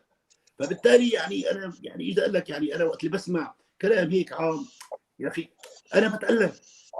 يعني بالمناسبة إذا صدر من نخب لازم تبحثوا عن السياق، ونحن عم نحاول، لكن لوحدنا لا يعطيك. حلو. أستاذ وليد، لقد مرت الحركة الكردية بظروف صعبة خلال السنوات الأخيرة، وفقدت الكثير من الأوراق السياسية التي كانت من خلالها لعب دور رئيسي وأساسي في المعادلة السورية. واليوم الكرد يحاولون من جديد وبشتى الوسائل التقرب وبناء موقف كردي موحد في سوريا للانتقال إلى فضاءات أخرى من العمل المعارضي. فهذا التقارب هو ضد من؟ هناك من يكتب بأن هذا التقارب ضد من؟ وبناء على هذا جاء بيان موقع ومزيل باسم أكثر من 700 شخصية مجتمعية وسياسية وثقافية عربية يتخذون موقف ضد من يعني هذا التحالف أو هذا العمل الوحدوي المشترك وترديد البيت الكردي. والكثير كان على موقف ضد. هيك جاي الرسالة. ما رأيكم بالبيان الأخير الذي وقع عليه أكثر من 700 شخصية عربية في سوريا من سياسية ومجتمعية وعشائرية؟ تفضل. ببداية الحوار أنا حكيت كلمة، قلت أينما وجد كرديين واتفقا حتى على أمر بسيط سيرسخ بهم سلفا تهمة الانفصال. حقيقة في ناس بكل حسرة اليوم اللي شفت أنا توقيعهم وخاصة صيغة البيان بالذات بني على مسألة، وقاضينا الكريم أدرى منا جميعا بمسألة الحكم بالظن، خاصة في قضية سياسية. المفاوضات كانت ببدايتها، وهذه المفاوضات استهدفت بناء كيان سياسي كردي. هذا الكيان السياسي الكردي في كل معرفات الطرفين يقدمان أنفسهما على أساس أنهما يعملان في إطار سوريا، الخارطة السورية ككل، ويسعيان كل على انفراد بطريقته الخاصة للوصول مثلا بسوريا إلى بر الأمان، سواء كان نظام فيدرالي أو نظام سياسي أو إلى آخره. البيان بمفرداته وبكم الموقعين عليه استهدف بصراحة إثارة نوع، أنا شخصيا شفت فيها نوع من الترويج للعودة إن إلى ثقافة الكراهية أو ثقافة التفرق، أو العودة بنا إلى المربعات اللي قلنا لربما كل طرف من طرفي الحركة الكردية لربما مع بعض التيارات العربية استطاع أن يتجاوزها. تناسوا جميعا بأن مثلا المجلس الوطني الكردي هو مؤطر ضمن الائتلاف قوى المعارضة، وتناسوا أيضا بأن هناك رغم موقفي أنا من قسد بأن هناك قوى عربية أيضا مؤطرة، والطرفين منفردين أو مجتمعين يؤكدان بمعرفاتهما دائما بأنهم يسعيان يعني ما في أي توجه كردي انفصالي أو بناء دولة كردية. هذه نحن سياسيا ما زلنا مؤمنين بالوثيقة اللي ذكرتها عدة مرات الليلة بوثيقة لماذا يعني اتخاذ موقف مسبق قبل صدور أي نتيجة يعني من التوافق الكردي يعني تصور من السياسيين المجتمعيين واجتماعيين وعشائريين والى اخره. يعني هناك اسماء بارزه في العمل المعارض السوري. يعني ليش هذا الموقف المسبق يعني من الحوار الكردي؟ لربما بين قوسين انه يجي مجلس الوطني الكردي الاناكازي ياخذ اخته الاخي يروحوا لعند برهان غليون، تفضل برهان غليون هيك جبت لك الاناس اللي بدك اياهم، لربما يعني يتفق مع برهان غليون. فكيف برهان غليون بيعطي موقف مسبق قبل ما يعني تصدر اي نتيجه عن الحوار الكردي؟ تفضل استاذي. بهالنقطه هي باختصار نتيجه تراكمات التربيه القوميه اللي تم دراستها طويلا، وزرع فكره انه فعلا الكرد هي اسرائيل الثانيه، او هم مشروع دوله انفصاليه او مشروع جسم غريب بده يحاول يشكل دوله مثل ما تفضلت. هاي النقطه الاولى. النقطه الثانيه يعني الشيء الغريب حقيقه، يعني مثل ما تفضلت انت وانا وكلت القاضي قلت انه عدم المؤاخذه يعني بتصير ممكن الحكم بالظن او بحكم استباقي مجرد الظن. هاي اليوم في بوادر اشكاليه ممكن ما يتوافقوا، بعدين يعني الطرفين كل طرف من الاطراف اي تنظيم سياسي اي جسم سياسي جسد سياسي بمخرجاته عم يعرف. قسد مسمي حالها قوات اتحاد ديمقراطي مؤطر ضمن قوات سوريا الديمقراطيه او مجلس سوريا الديمقراطي، يعني مؤطر باسم الخارطه السوريه. والمجلس الوطني الكردي ايضا مؤطرة ضمن قوى الائتلاف المعارض اللي طالب بإسقاط النظام وتأسيس دولة سورية وإلى آخره. كلنا متوجهون نحو بناء سوريا، ولكن هذه سوريا لن تكون سوريا قبل 2011. فلذلك الأسبقية هي اللي كانت خاصة من قامات، يعني هلا برهان غليون أنا بوقف قدام توقيعه، أحمد القاطع ما ولا بقر فيه كمثال يعني، وميشيل كيلو مثلا بتعجب انه كيف يوقع. طبعا حاليا في مبررات عم يقدموا مبررات انه كان في تسرع، يعني مثل ما يعني انت بتشك انه في هناك قوى سياسيه، وراء توقيع هذا البيان؟ هل هناك قوى معارضه او دول او كذا؟ يعني بتشك بمين انت، ولا مجرد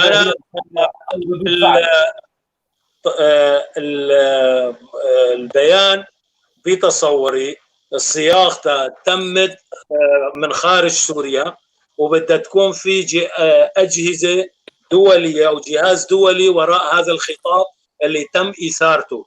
لأنه اللي عم يحارب حاليا، اللي عم يحارب التقارب الكردي أو أي تقارب على الخارطة السورية معروفين بالدرجة الأولى هي الدولة التركية وإيران، وطبعا من خلال شواظ وعواظ اللي كل واحدة منهم مثلا كامشة بطرف مثلا، سواء كان ايران النظام او تركيا لها مثلا ادوات محدده، والاسماء اللي وقعت يعني ما في داعي لحدا يقول لي مثلا فلان من الناس انا بعرف مين في وراه واي جهه دوليه عم يمثل.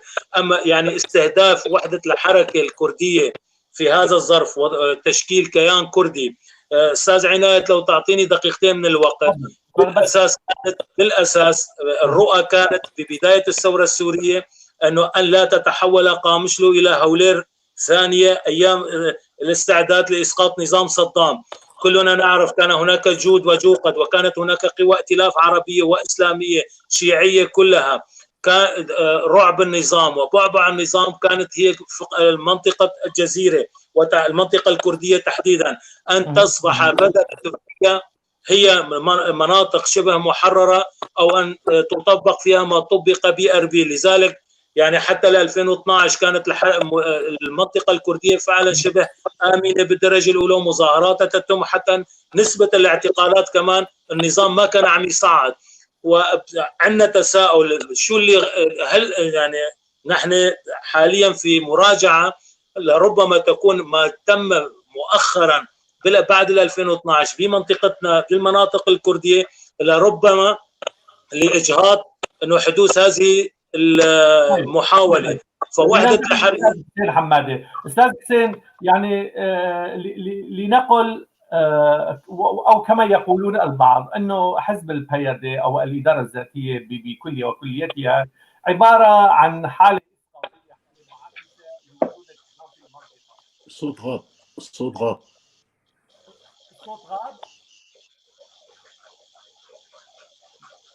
بتسمعني استاذ حسين؟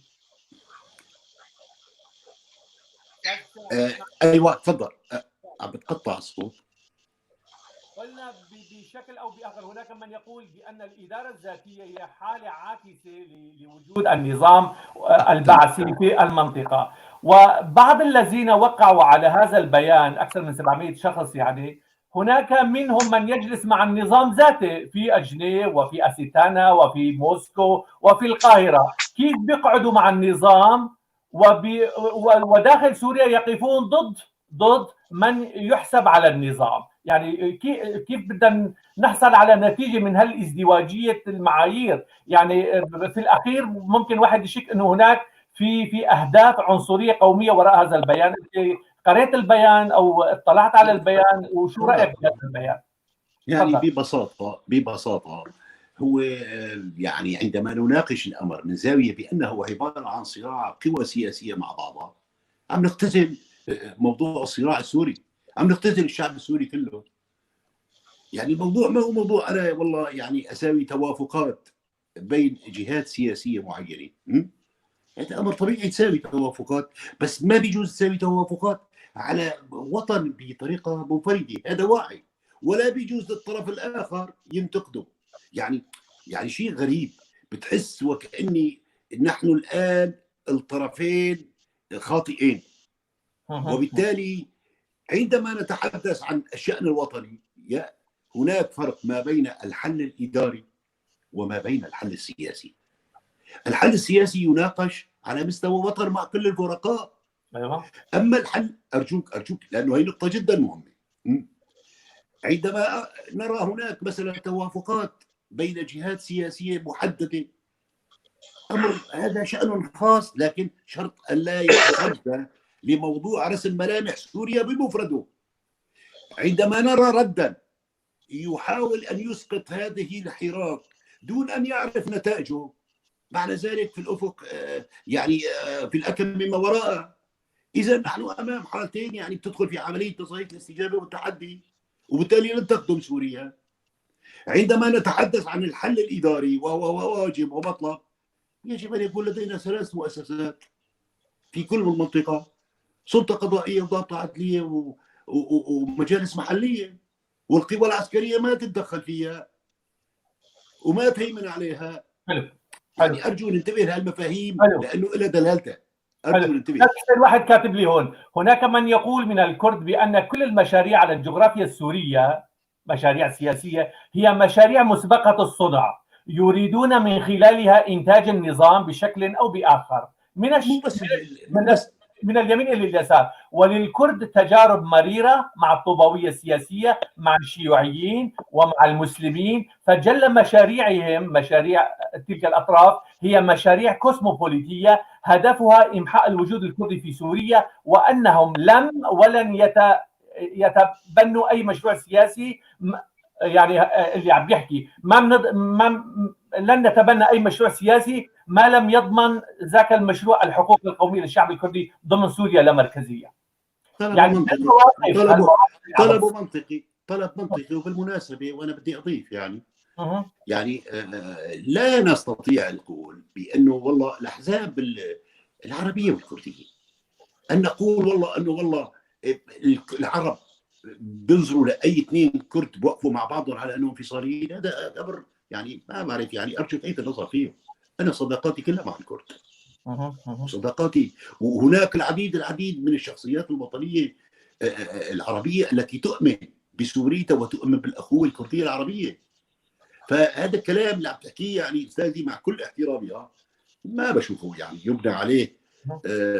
لربما أستاذ وليد أسقط هذا المفهوم بناء على الصور اللي شفناها من مالح يا سيدي. هلا إذا بدي أجي أدخل باستجابة وتحدي وأقول والله على البند بسموه على اليوم اللي بيكي حطوا بعض الشهداء على ودوروه في العرب، هذا الكلام عملية استفزازية أستاذ، والله كله مقصود.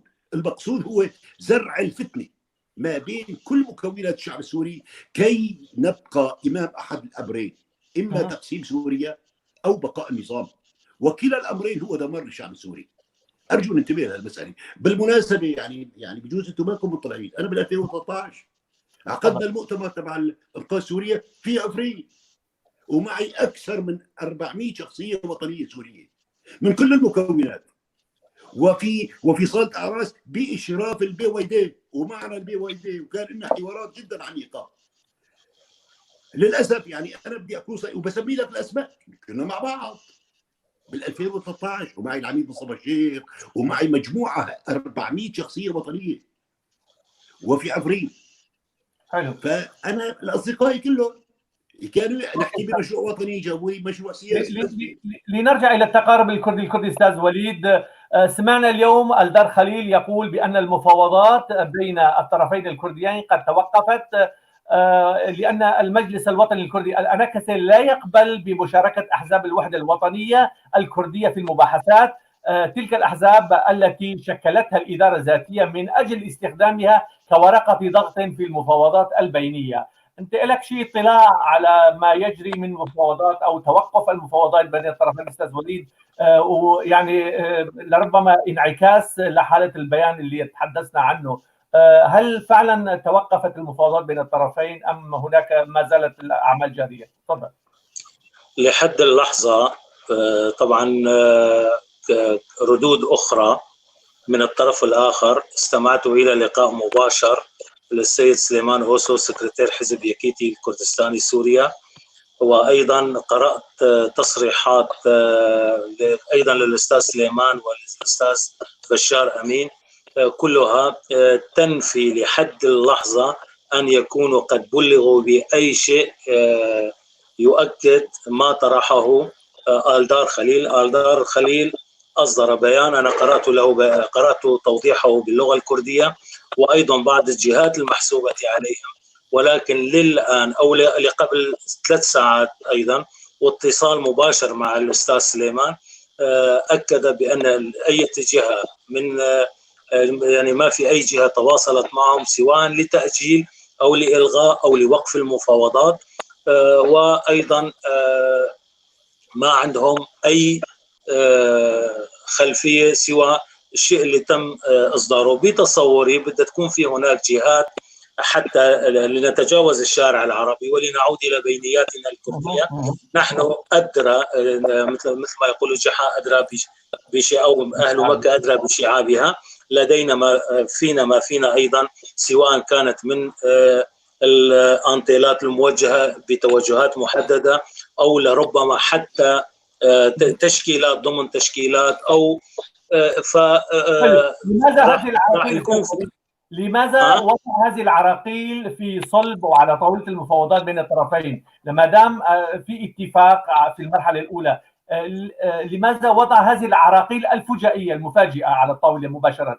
بالنسبة لي كشخصيا كوليد حاج عبد القادر أنا لم أستغرب، كنت متوقعها حتى قبل بدايتها، والأهم هي نفس سريالية أو نفس ما تم باتفاقية دهوك عندما عبروا النهر، عبروا دجلة إلى قامشلو، نفس الإشكاليات ونفسه، ولكن حاليا بلبوس آخر. لربما ذاك الوقت كان جوخ إنجليزي، هلا لربما تكون نوع من الترجال الفرنسي، خلينا نقول بهي.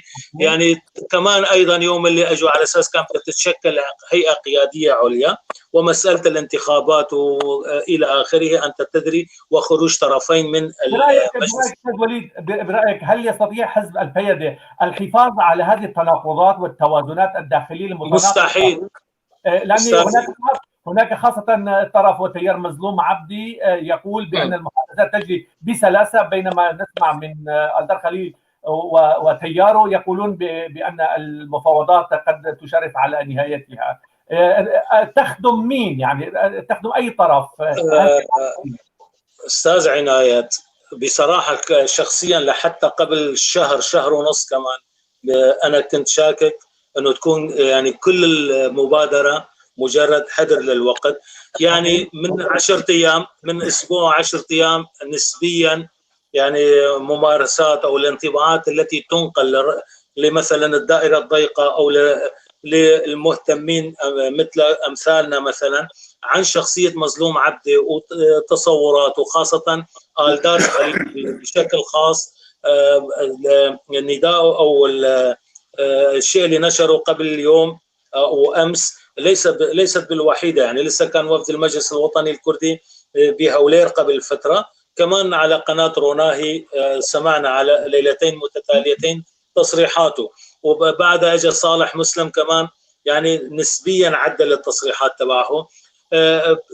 بتصوري لا مظلوم عبده ولا الأنكسة والمجلس الوطني إذا كانت إرادة أو أمريكا جادة هي وفرنسا.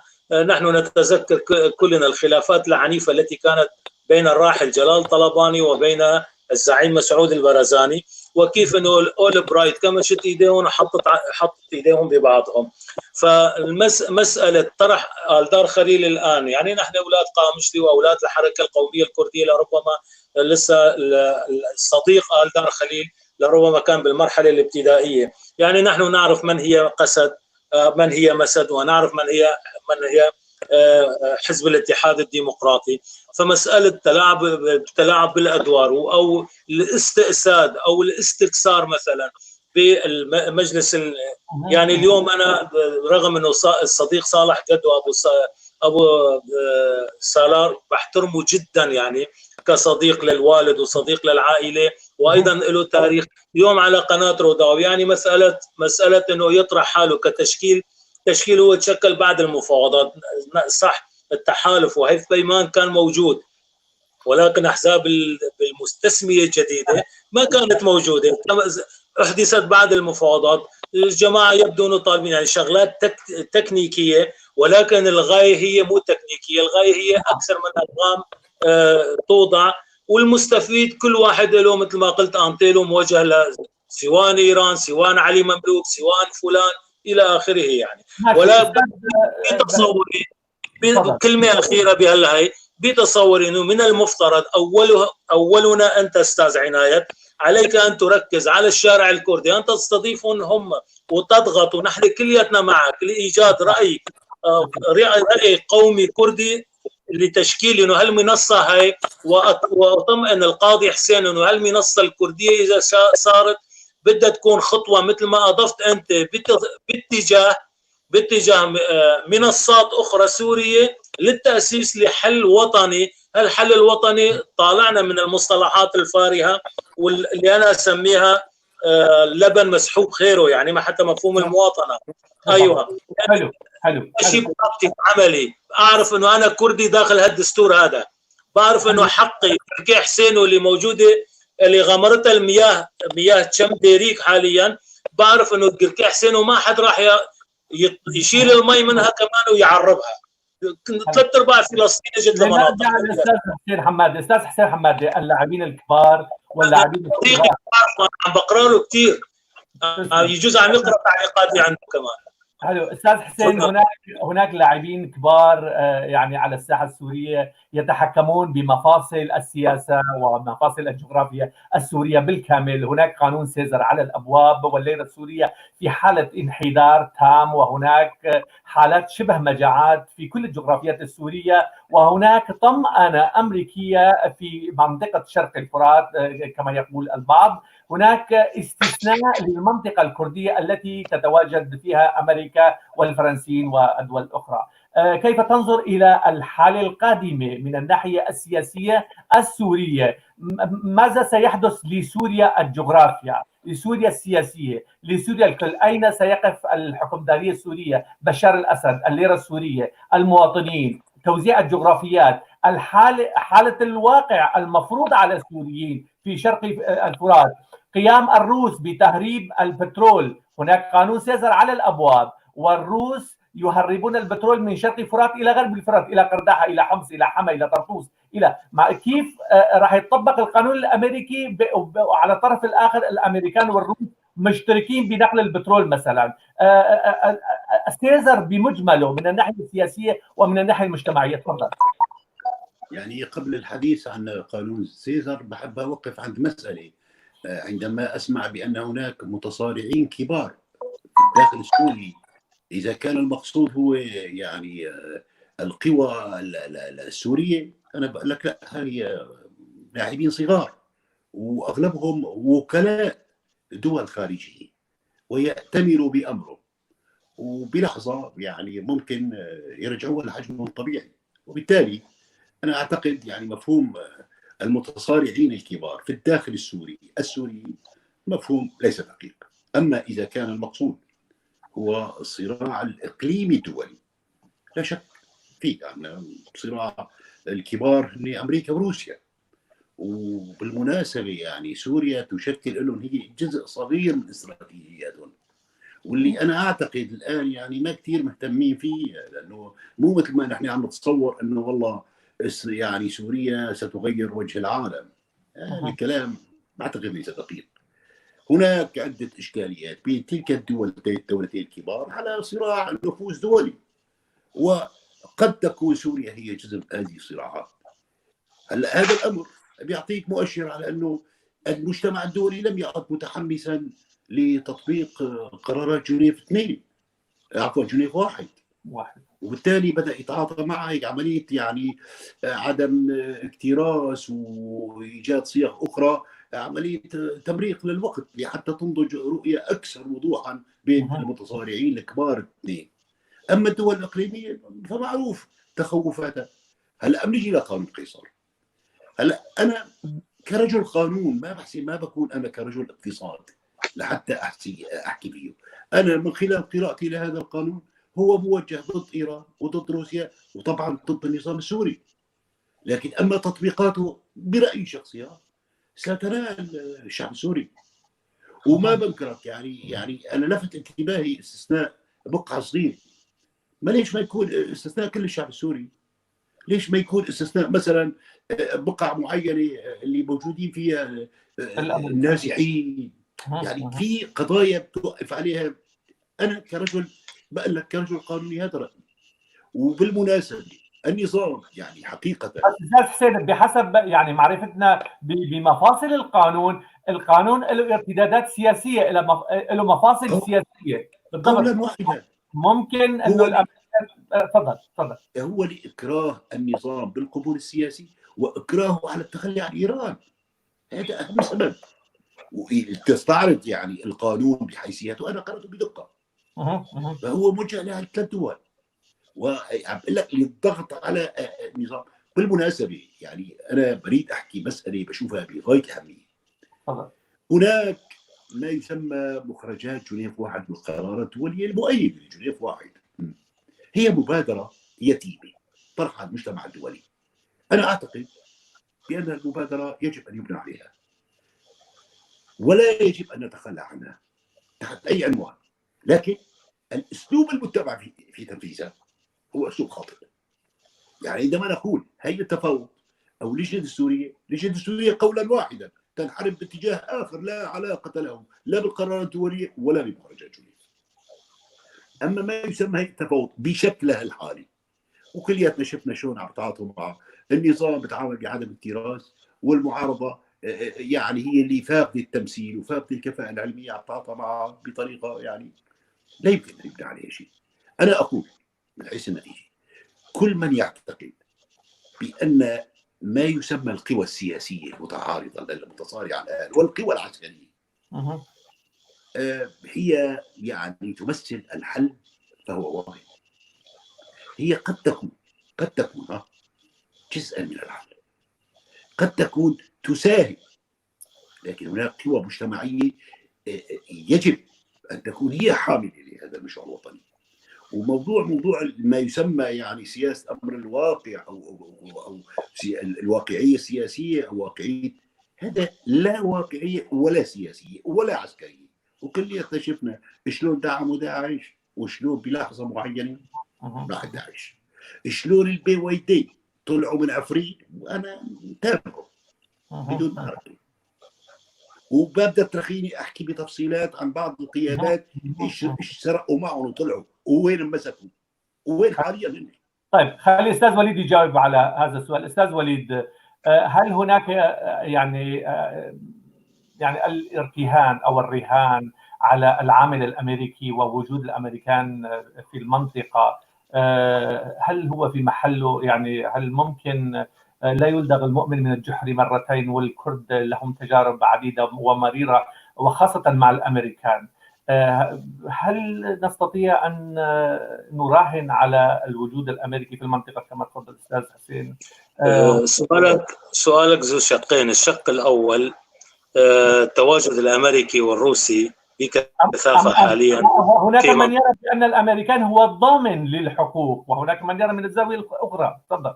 أستاذي، أمريكا بقدها وقديدها ومنذ انخراطها في محاربة الإرهاب ولحد الآن، ورغم علاقاتها المترسخة أكثر مع إقليم كردستان العراق، ورغم حاجتها الماسة لكردستان العراق وفي الاستكمال، ما بدي أقول لك محاربتها لإيران، بل لعمق الشرق الأقصى أيضا تعتمد هي على ركيزة أساسية لكردستان.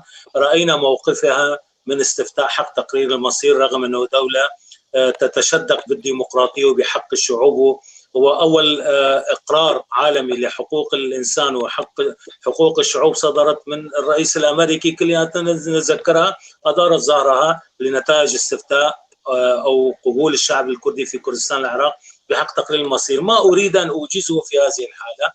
أمريكا على لسان إدارة أوباما وإدارة ترامب، وعلى لسان صالح مسلم، وعلى آل دار خليل، وكل قيادات المنظومة كلهم يقرون بأن أمريكا لم توعدهم بأي شيء أمريكا وجدت فقط وتحالفها، وأمريكا ما بتخجل. أمريكا ما خجلت أثناء إدارة أوباما ولا الآن. ترامب بتويتر يوجه جيشه لا شمال كركوك، وبتويتر يرجعوا بوكمال، وبتويتر يبعث طيارات يسحبون لقواعد الله اعلم الى اين. هناك من يقول لولا الامريكان لغزتنا العصابات الداعشيه، يعني هناك من يقول، واثبت التاريخ الحديث القريب يعني مساعده الامريكان للكرد في كوباني وفي بعض المناطق الاخرى. يعني لولا الامريكان لكان داعش سيطر على كل شرق الاوسط. استاذي، امريكا وجدت لمصالحها، امريكا وجدت لمحاربه الارهاب. نحن نقرا معرفات السياسه الامريكيه ونقرا مصطلحاتهم، ويوميا او اسبوعيا لديهم مؤتمرات صحفيه قبل كورونا. هناك امريكا شعارها الاوحد هي وجودها في المنطقه لحمايه اسرائيل والتصدي بالبند الاخير او النقطه الاخيره او ايران، مخططات ايران، ولمحاربه داعش. كلنا يعرف يعني. هلا ليش بدنا نغالط نفسنا؟ يعني نحن اكراد، مثل ما قال دار خليل او المنظومه كلها تحب او تطالب بحقوق الشعب الكردي بكل اجزاء كردستان، نحن ايضا منخرطين في هذه المطالبه، ولكن امريكا صريحه معنا، امريكا صريحه مع نفسها. بكره ترامب، لنفترض ترامب بعد كاس ويسكي اجى على باله وعمل تويتر كمان انه والله بده ينسحب، بده يسحب قواته. يا يعني حدا يقدر يجبره؟ بدنا نضل وحدنا. فلذلك التركيز، يعني انا بصراحه اقول بصراحه يعني متناهيه. بس في نقطه، هي مساله انه منطقتنا حاليا والتواجد الروسي والتواجد الامريكي، وحتى بمناطقهم مثلا بنفس المنطقه، صباحا يكون هناك، يا ريت انه فاتحين كازينوهات هنيك صباحا. نقترب قليل شوي من هذا البرنامج. راح اطرح السؤال كمان ضمن المحور اللي نحن حاطينه قدامنا. استاذ حسين، كيف ترون شكل الدوله السوريه القادمه من الناحيه السياسيه وبين قوسين حل مشكله القوميات؟ كون سوريا بلد متعدد القوميات، المثال الابرز بلجيكا بين الفلمان والفرنسيين. كان لنا يعني في اوروبا، نحن عايشين باوروبا، سمعنا قبل فتره، قبل سنتين، انه كان في هناك تعطيل للبرلمان البلجيكي نتيجه تماهي او نتيجه خروج الكتله الفرنسيه ابتعدت عن الفلمان، وكذلك في البرلمانات الاخرى. يعني كبلد ذات مكونات او متعدده الاعراق، الشكل الدولة القادمة السورية بشكلها المجمل بشكلها الكلي، النظرة شمولية لما تحدثت، لما تفضلت به، وبعدين ناخذ كلمتك الأخيرة وراح نقول لك وللأخ وليد تصبحوا على خير. تفضل، المايك معك. دعنا نقول هناك حقيقة هي غياب وتغييب المشروع الوطني الحقوقي السياسي بكل تفصيلاته، مع غياب الشخصيات الوطنية القادرة على حمل هذا المشروع. هذا يعني حتما نحن أمام أحد السيناريوهات الثلاثة: إما استمرار النظام كما هو، أو تقسيم سوريا وتوزيع أجزاء منها على دول الجوار. أنا للمرة الثانية بذكرها وأرجو تنتبه له. هذا السيناريو يتم العمل عليه، الحاق تحت عنوان الأمن القومي لبعض الدول الجوار. هناك محاولة لتوزيع أجزاء من سوريا على دول الجوار. الواقع الحالي الإداء الخاطئ لكل القوى المتصارعة اللي هي بالأصل وكلاء خارجيين في الداخل أدى من حيث النتيجة إلى المكون الكردي، وهي أنا بحكيها بصراحة، هو الخاسر الأكبر. الآن بتشوف المهجرين بأوروبا وفي إقليم كردستان عدد ضخم جدا، وبتسألوا لك ابني مين هجركم؟ هني بجاوبوا، وانت بتعرف جواب وانا بعرف جواب. وايضا ما يقال عن عرب المهجرين كما جمعت الجو. إذا هناك في مشاريع هي بالواقع سياسية ليست مؤمنة بالحل الوطني، وتحاول تحارب كل شخصية وطنية، ليس بتهميشه وإنما بإخراجه. الآن السيناريو أنا بتقديرها النظام يلعب عليه وسيحمل ما يسمى الكرد، وأنا واثق بده يرفضوا الكرد، مطلب التقسيم حتى يبرر لنفسه إقامة دولته الصغيرة بالساحل. وهذا الأمر تاريخيا بده يسبب عملية أخلاقية يصعب تحملها، وأنا واثق أغلبية الشعب الكردي. وماذا على الكرد أن يفعله في هذه المفصلية؟ ببساطة على النخب السياسية والقانونية والاجتماعية، وأنا أتحدث عن العسكرية ليست كقوة وإنما كضباط يمتلكوا معرفة في دعنا نسميه منظومة النظام وكيف يتم تفكيكها. هذه النخب إذا استطعنا تكوينها من خلال هيكل تنظيمي، وهذا عم نشتغل عليه، أنا أعتقد هو المشروع الأسلم لسوريا. وبالتالي أنا أرى بأن المشروع الوطني بحامله أقوى من ما يسمى أزيز الرصاص. للأسف الآن ما يقال عن قوى عسكرية بكل المتصارعين هي كارثة في حياة وطن صارت للأسف. وبالتالي إذا بدنا نعطيها هي تتصدر مشهد الحل الوطني فتوقع الأسوأ. أنا واحد كاتب لي عم بيقول انه استاذ حسين بمشروعه السياسي كاتب انه يجب علينا كسوريين ان نقوم بما نمكن او بامكاننا انقاذه، ما يمكن انقاذه من إنقاذ ما بقي من سوريا وإعادة تأسيس ما يمكن إنقاذه من سوريا. هل هذا يعني التخلي عن جولان واللواء اسكندرون وعفرين على الطريق؟ ببساطة هناك قضايا سورية وقضايا ما أسميها قضايا دولية. القضايا الدولية بما فيها جولان هي بتحكمها قرارات الأمم المتحدة، وحتى القضية الفلسطينية يعني بتحكمها قرارات دولية، مو بحكمها مجموعة من هون وتوافقات من هون وهذا كلام مو سليم.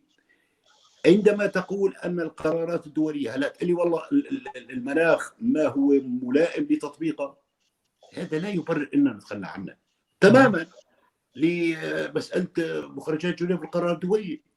طيب ليش لا نتخلى عنها؟ نصر على التمسك فيها ونقول بأن الأسلوب في تنفيذها أسلوب خاطئ، ونسعى إلى عملية تصحيح المسار.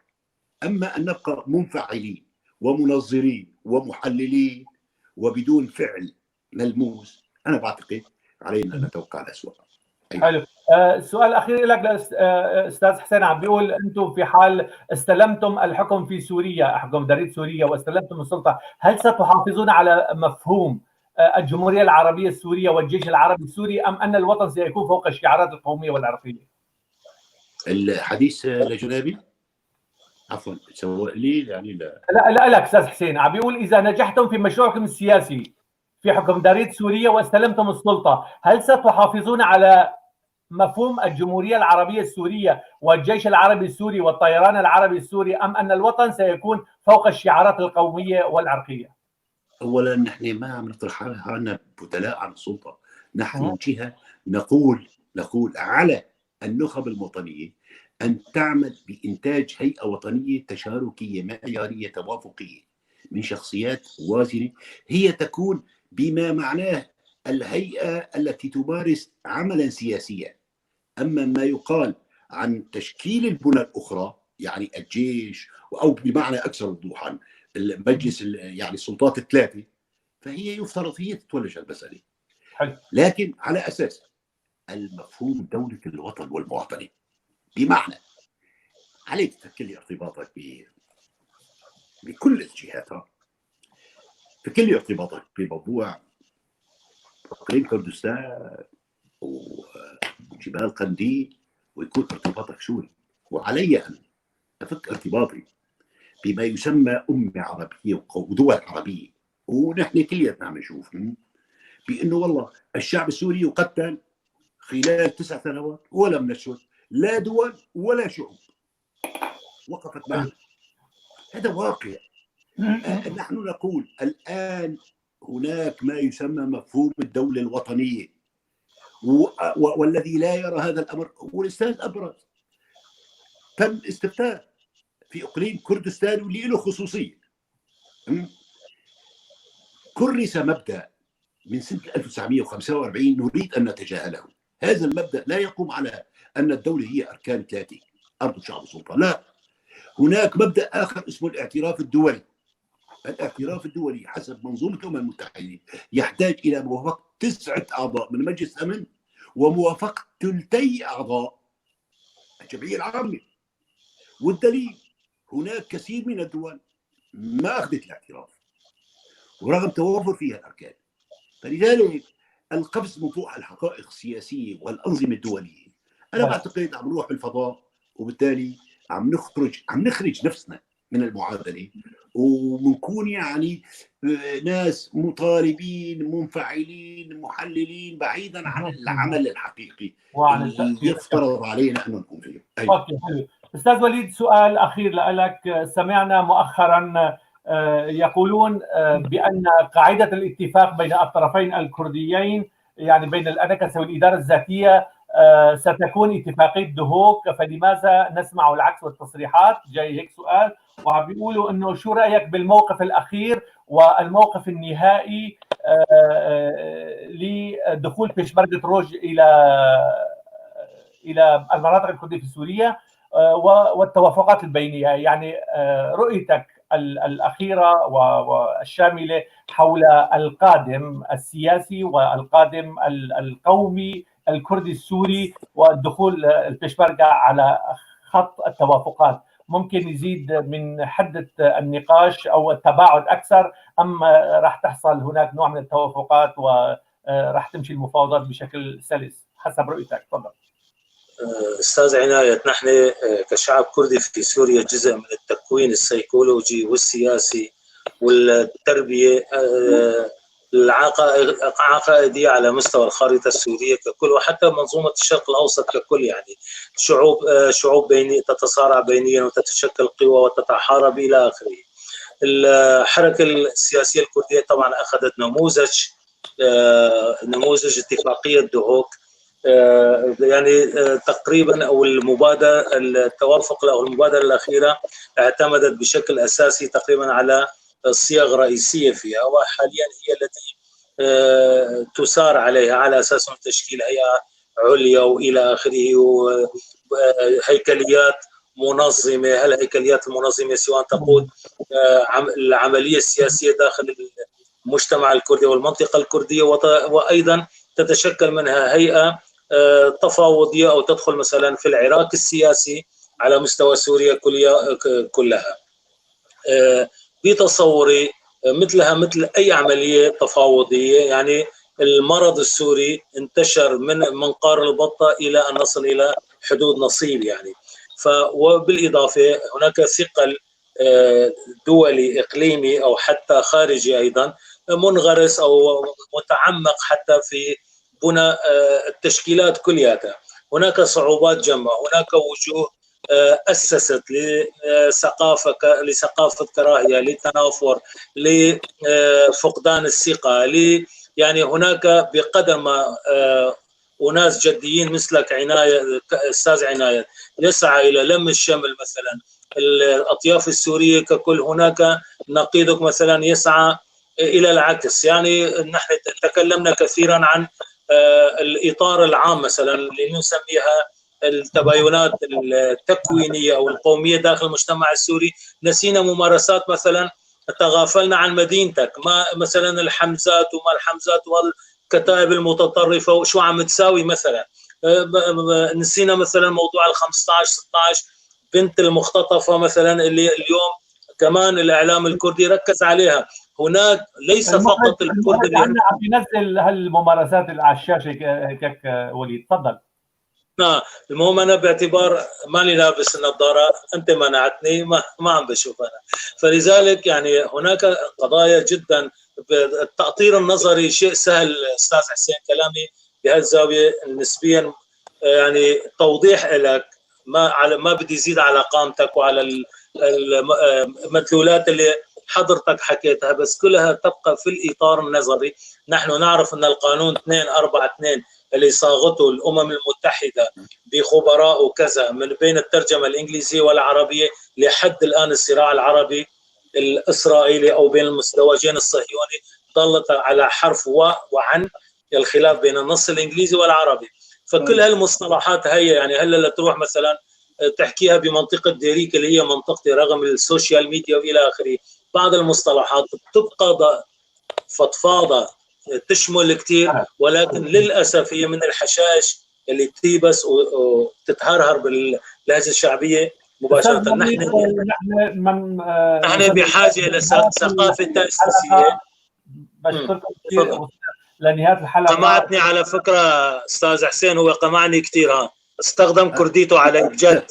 اخي انتم سوريين واخوتي ما استاذ حسين، ناخذ منك كلمتك الاخيره لمشاهدي ومتابعي روشن تي في، وبنرحب بك دائما، وان شاء الله راح تكون بيناتنا لقاءات مهمه واكثر من هيك واعمق من هيك من اجل الله يخليك الشعوب السوريه. تفضل كلمتك الاخيره استاذ حسين. كلمتي الاخيره، انا اجزم عند ان الحل في سوريا يبدا من البند 1 وحتى 9 بإرادة سورية، وعاشرا بإرادة دولية، وليس العكس كما يرى البعض. وهي الكلمة الوحيدة اللي ممكن أختتم فيها هذا اللقاء. يعطيك العافية. أستاذ وليد تفضل كلمتك الأخيرة. والله أشكرك جدا، وأشكر الأستاذ حسين، هذا مو أول مرة نلتقي كمان على فكرة. وبتمنى جدا أستاذ عناية، أنت معرفتي فيك من زمان، وأثق بمنطقك وبوعيك بصراحة، ما أجاملك، ولغتك الحوارية الأنيقة. بتمنى يعني بكرة أستمع لك، أو الأسبوع الجاي يكون آلدار خليل عندك، ويكون سعود الملا أو عبد الحكيم شار أو إبراهيم برو، واحد من القيادات اللي نفتخر فيهم. طبعا بعدم التجاوز أستاذ حسين، لأنه حالة ظرفية، ونحن المؤطرين حول المجلسين بنعتبر التقارب الكردي وإيجاد أرضية كردية أنه تكون منصة أو مأسسة بصراحة لتمتد على الخارطة السياسية ضمن الخارطة الجغرافية السورية ككل. فهي اللي بدنا إياه منك. وشكرا جزيلا لك وللمتابعين، وتحية ثاني مرة للأستاذ حسين. عبر روشن تي في عم نحاول نأسس لمنصة ثقافية فكرية كردية سورية جامعة تجتمع عليها كل الأفكار وكل التناقضات ضمن الوطن الكبير، والحفاظ على الخصوصيات القومية لكل شعوب سوريا. فسوريا سوريا هي لإلي ولإلك لأستاذ حسين، لكلياتنا. لا يحق لأحدنا أن يفرض الشروط على الآخر، فسوريا هي أكبر من كلياتنا، وأنا بفتخر بكرديتي وبسوريتي وإلى آخره. فنحن الشيء اللي بيجمعنا هو أكثر من الشيء اللي بيفرقنا. وفرحت كثير أنا بلقائكم كمان أستاذ حسين. كل الشكر لك أستاذ حسين. أستاذ وليد من الإمارات العربية المتحدة، شكرا. وفي الأخير لا يسعنا إلا أن سرت الله ربي، سرت الله أستاذ حسين، سرت الله. بله اهلا وسهلا. ام جهان ويا خلق اخويا بروجرام روشن تي في ده بيفرد امي اسباسيا ما مستحسن حماده بكن قاضيه وسياسه نداركي جحلبيه جسوديه هروها ما مستبرز نبيسكار وليد حاج عبد القادر جي امارات عربيه ام اسباسيا وان حردوا تكن بيبانينا واسباسيا وجد كن هو ساعتك وهناك ودسعه نيزي بساعه ابو ودم خدامه سباس جبوي حمتها ما شبان بينران تارو جندن لقال هالوسندن لقال نريدندن إيبار باش جبوه سباس زور سباس.